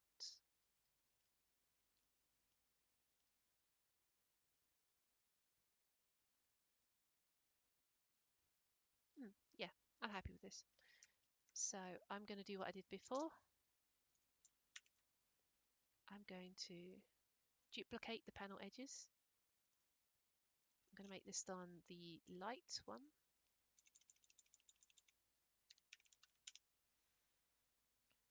Change the mode to screen. Change the mode of this one to multiply. And then I'm going to change the color of all of these. I wish I could just select like the folder, but I can't. I have to select the individual layers. So let's change it to white. That's to white.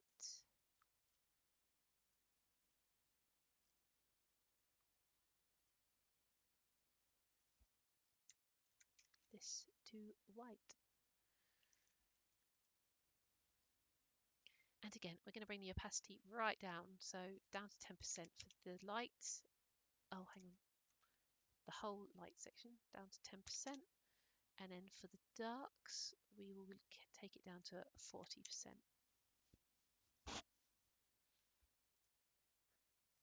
And now we're just going to work on offsetting the panel edges for the lights. So this one move back, move this one back.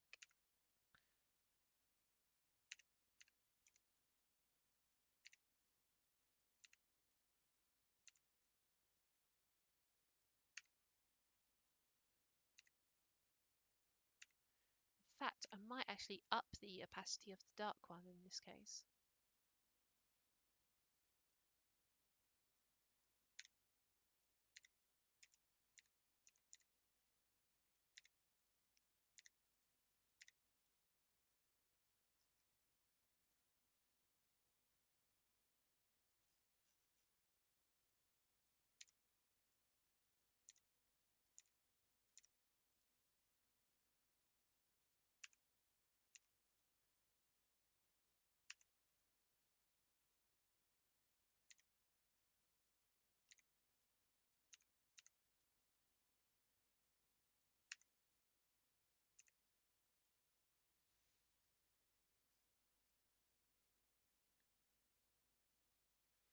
Same with the wings. This is going to be tricky because of the orientation. So this is the trailing wing. So I want the light, if it's going to be consistent, the light bits should be this side of the dark. So towards the trailing edge.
super obvious, but hey.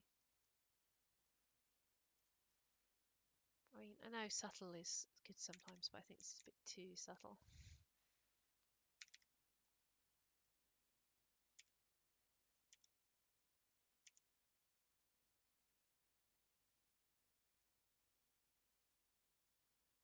Oh, I didn't do the tail fin.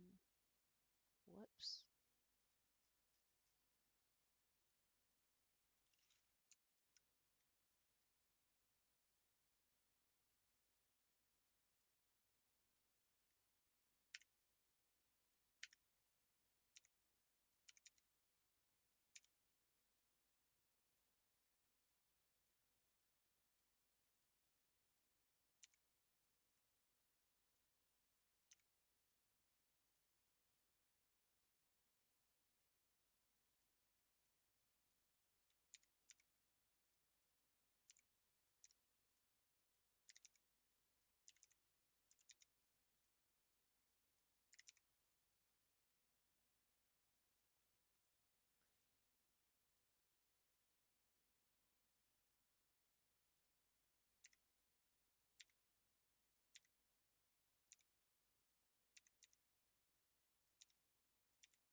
That's very subtle.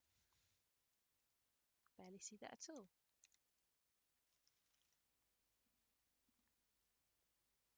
And I'm going to get rid of these ones because they wouldn't actually be visible anyway. They'll be cut off by the edge of the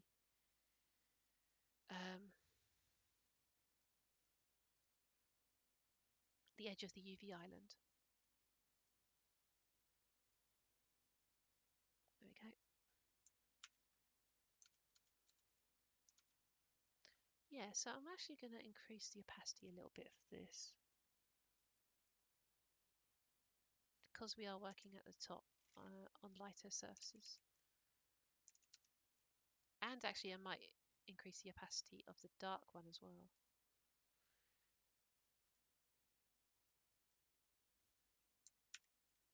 Okay, I ended up leaving it basically the same. Oh well. Let's see what this looks like.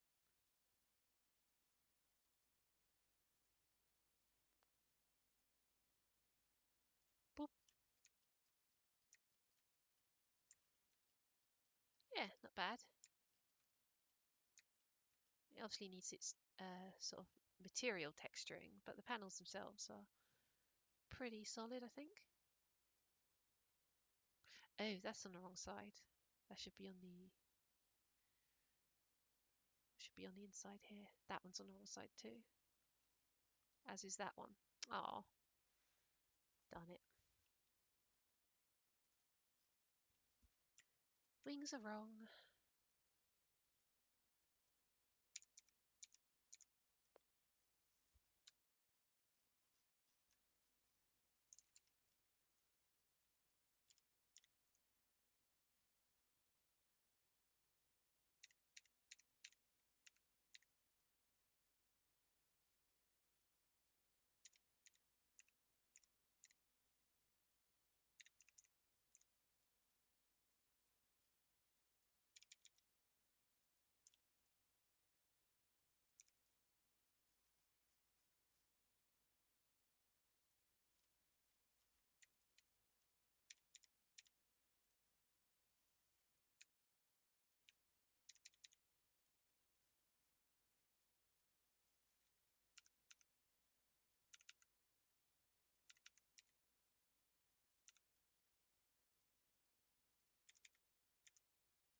Any of the others the wrong way round? Arguably that one could be on the bottom here, but I think it's good enough.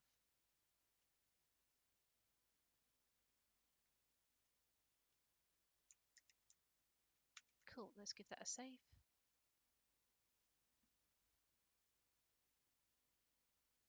Oh, incidentally, I will be stopping at 6 BST, so that is in 25 minutes. So whatever we don't have done then, we will have to resume next week. I can't stream tomorrow.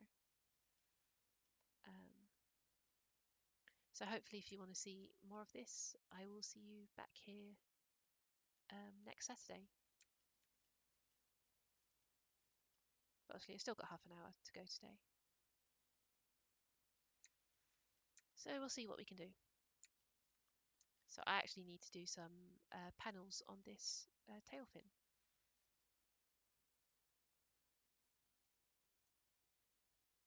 So let's open a dark one.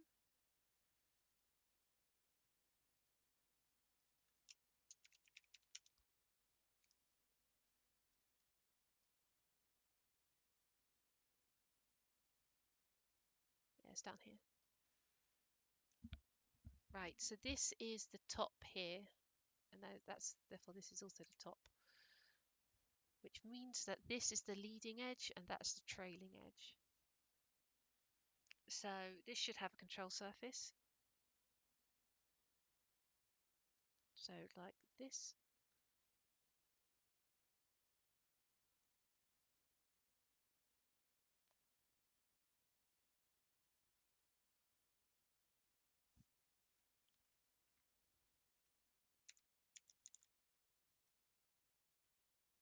Problem with measuring it is that relies on the UVs being perfect, and the UVs are never perfect, even if you try your hardest.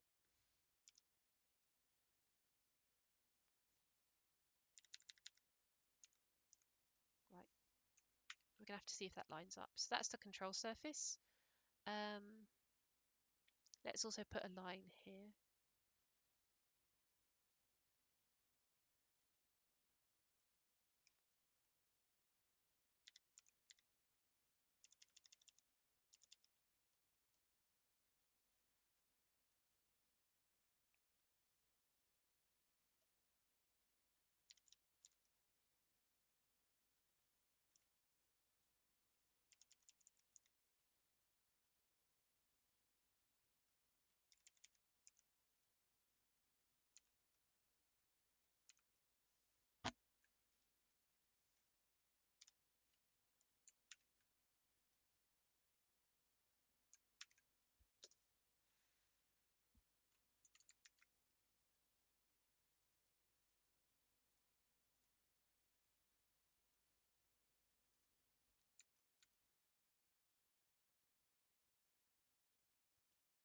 Does the top?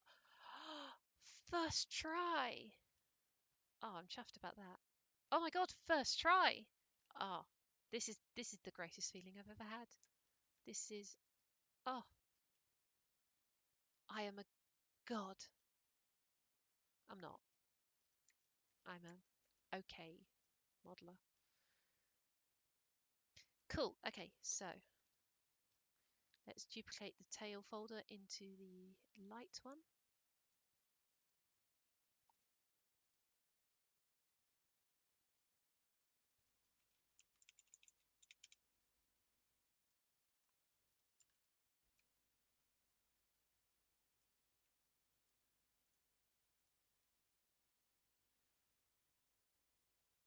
And we want the light to be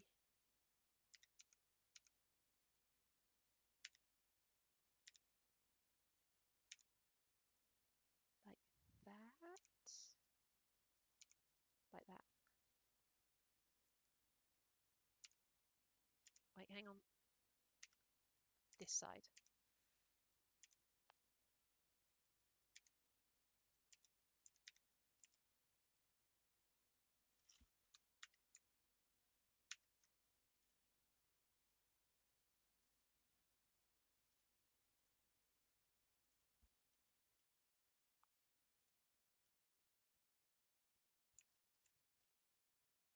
Okay, that's not actually perfect, but it's close enough. Oh, hang on. Oh, that doesn't actually work when I include the light bit. Oh, that's why it doesn't work. There we go. Hopefully that's better.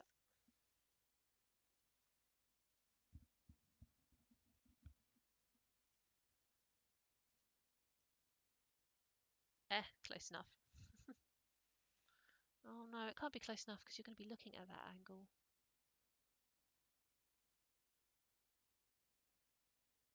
And again, that side doesn't really line up either, and those are actually physically joined. Okay, I guess I wasn't doing it perfectly. I'm going to move this. Which way do I want to move it? I want to move it towards the front of the fin. So this is the front of the fin, so I'm going to move this down one. Oh, hang on, that one has to move down one too then.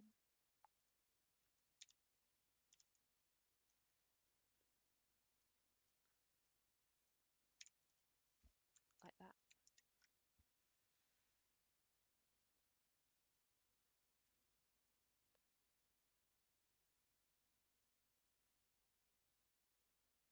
There we go. That lines up a bit better.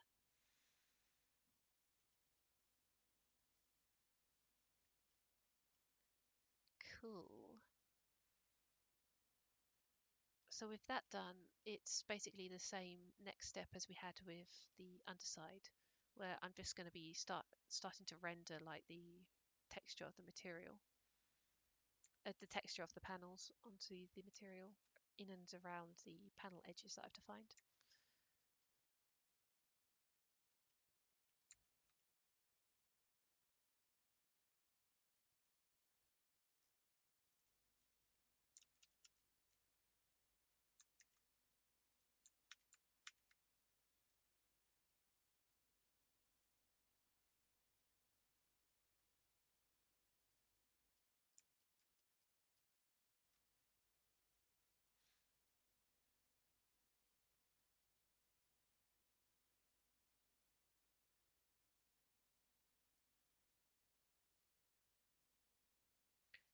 So for the cockpit, I'm thinking I want this to be again, I want it to be like a camera system. So it's not a glass canopy, it's going to be like a completely enclosed canopy and you rely on cameras in order to see. So with that in mind, I'm going to paint this a sort of dark colour.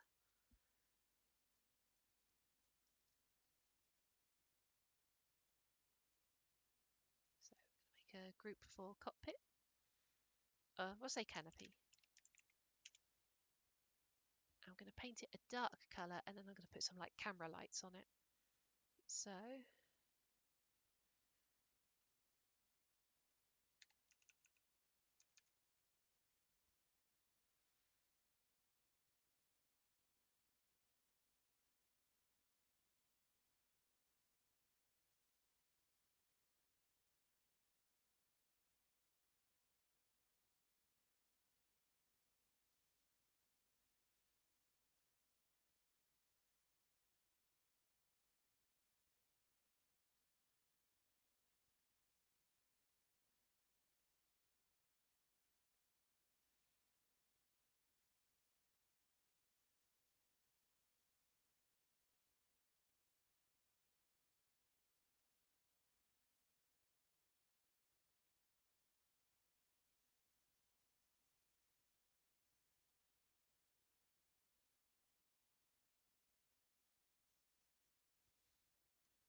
I'm going to lock the transparent pixels, which means that if I paint, it doesn't go over the bits that I've coloured in, which is a very useful thing to do.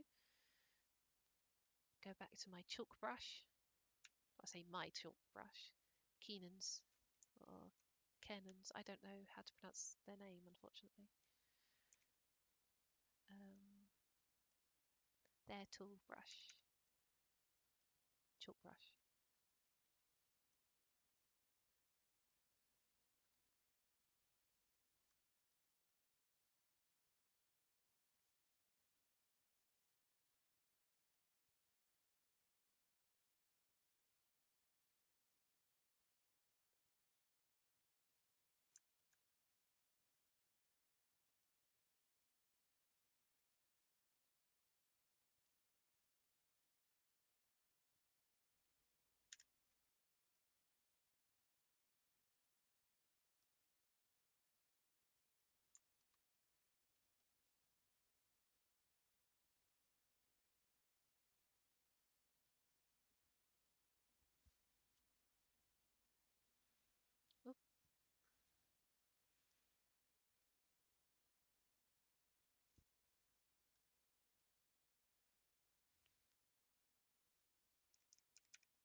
I'm not sure about those.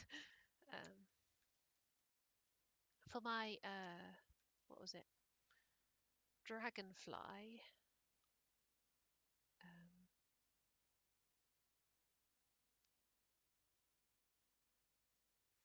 For my dragonfly, I ended up doing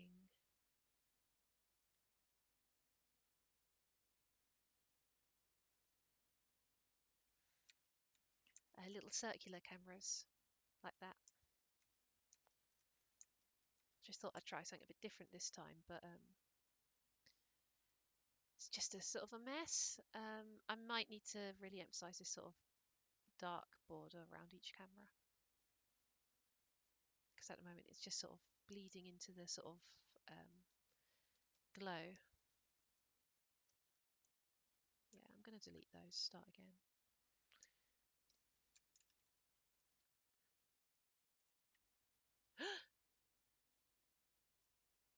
Uh-oh.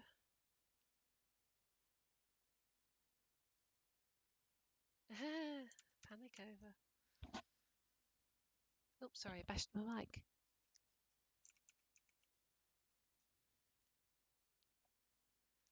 Just have one big ass camera on the front. Bleh.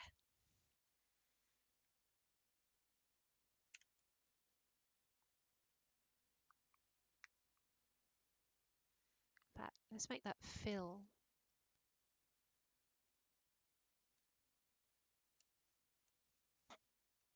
Oh, wrong colour.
I know that obviously cameras don't glow in real life,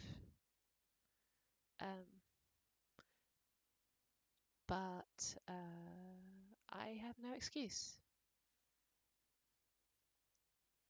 Cameras glow pink in this universe, which I've decided is definitely... Oh no, I closed my old... Whoops.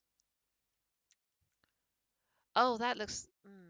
I just realised what that looks like.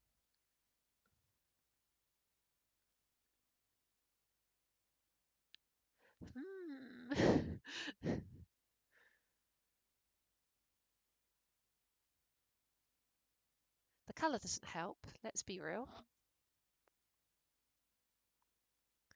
Let's make it blue. Let's just use a colour filter on it.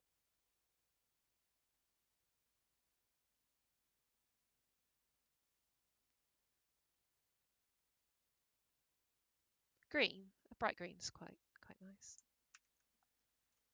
Probably still looks a bit perverse.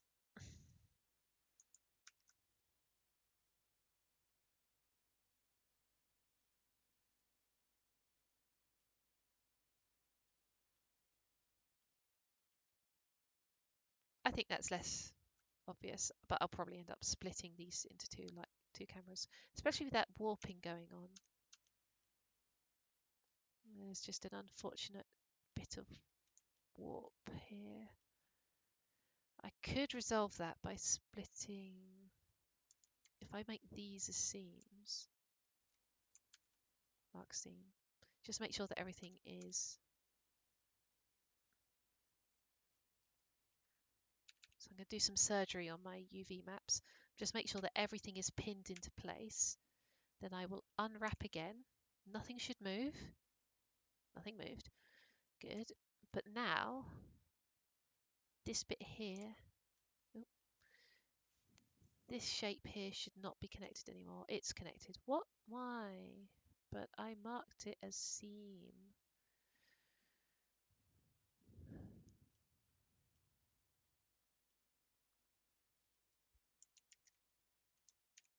Please unwrap again.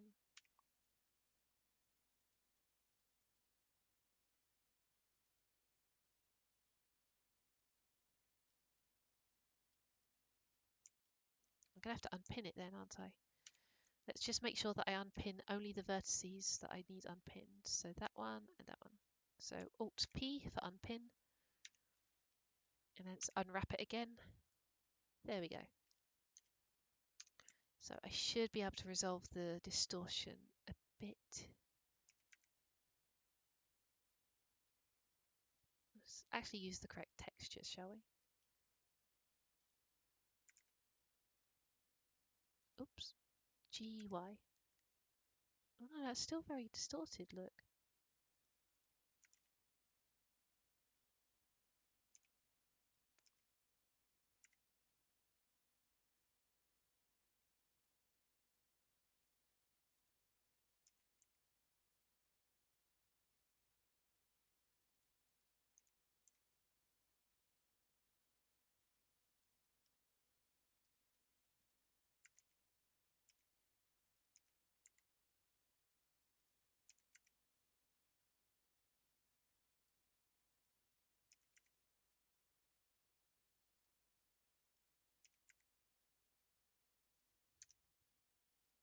That is mostly better.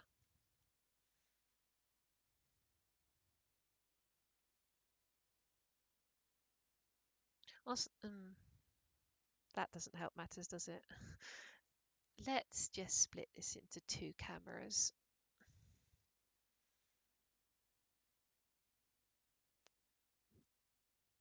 So I want to take this rounded rectangle. I'm going to duplicate it.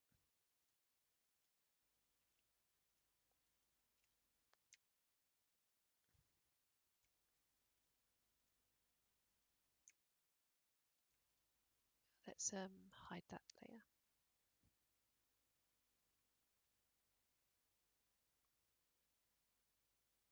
I'm going to take this 1 pixel further. Oh, that's not 1 pixel. And I need this glowy layer. So let's just erase that.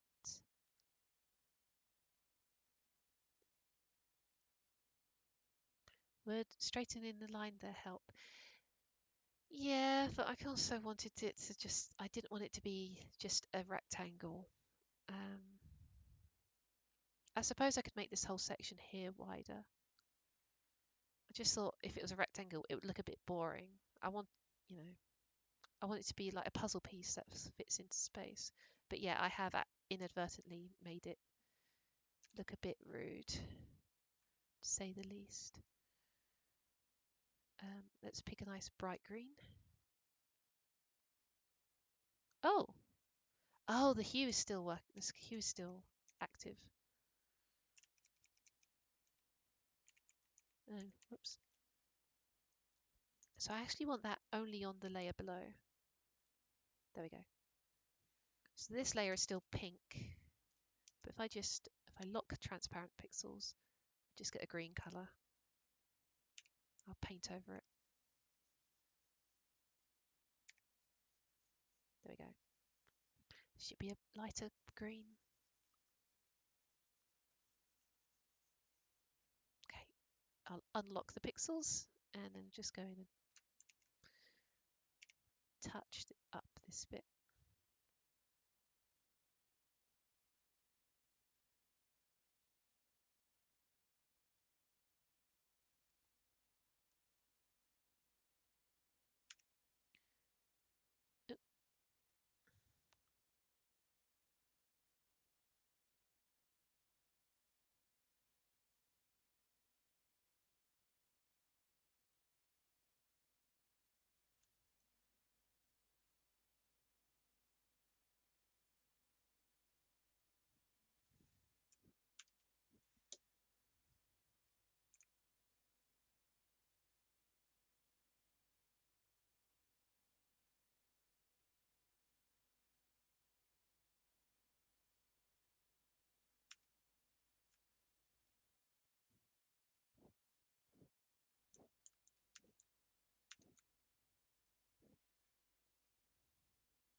Yeah, I think probably the best thing to do is to take these panel edges, central column, this one. We'll just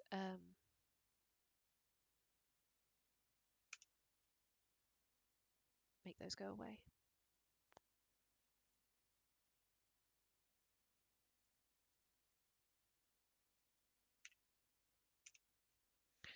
And then we'll expand this bit so it fills the whole area. So if I get the canopy base, just hide all of that.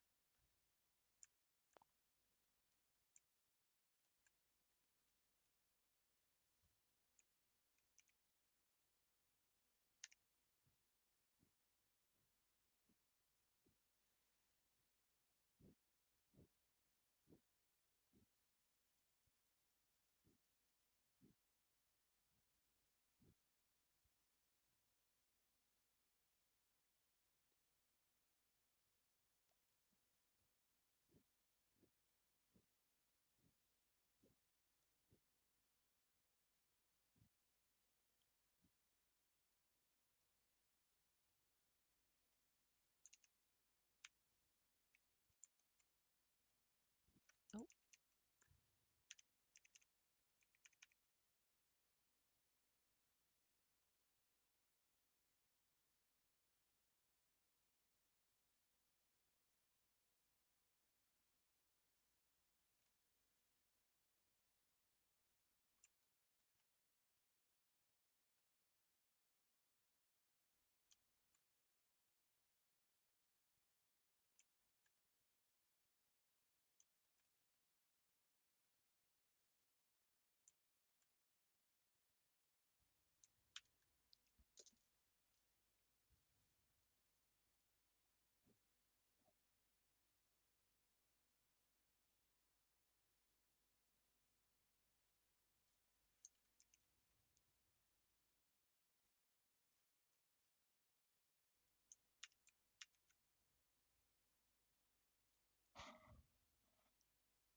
oh, actually that bleeds better into this texture as well.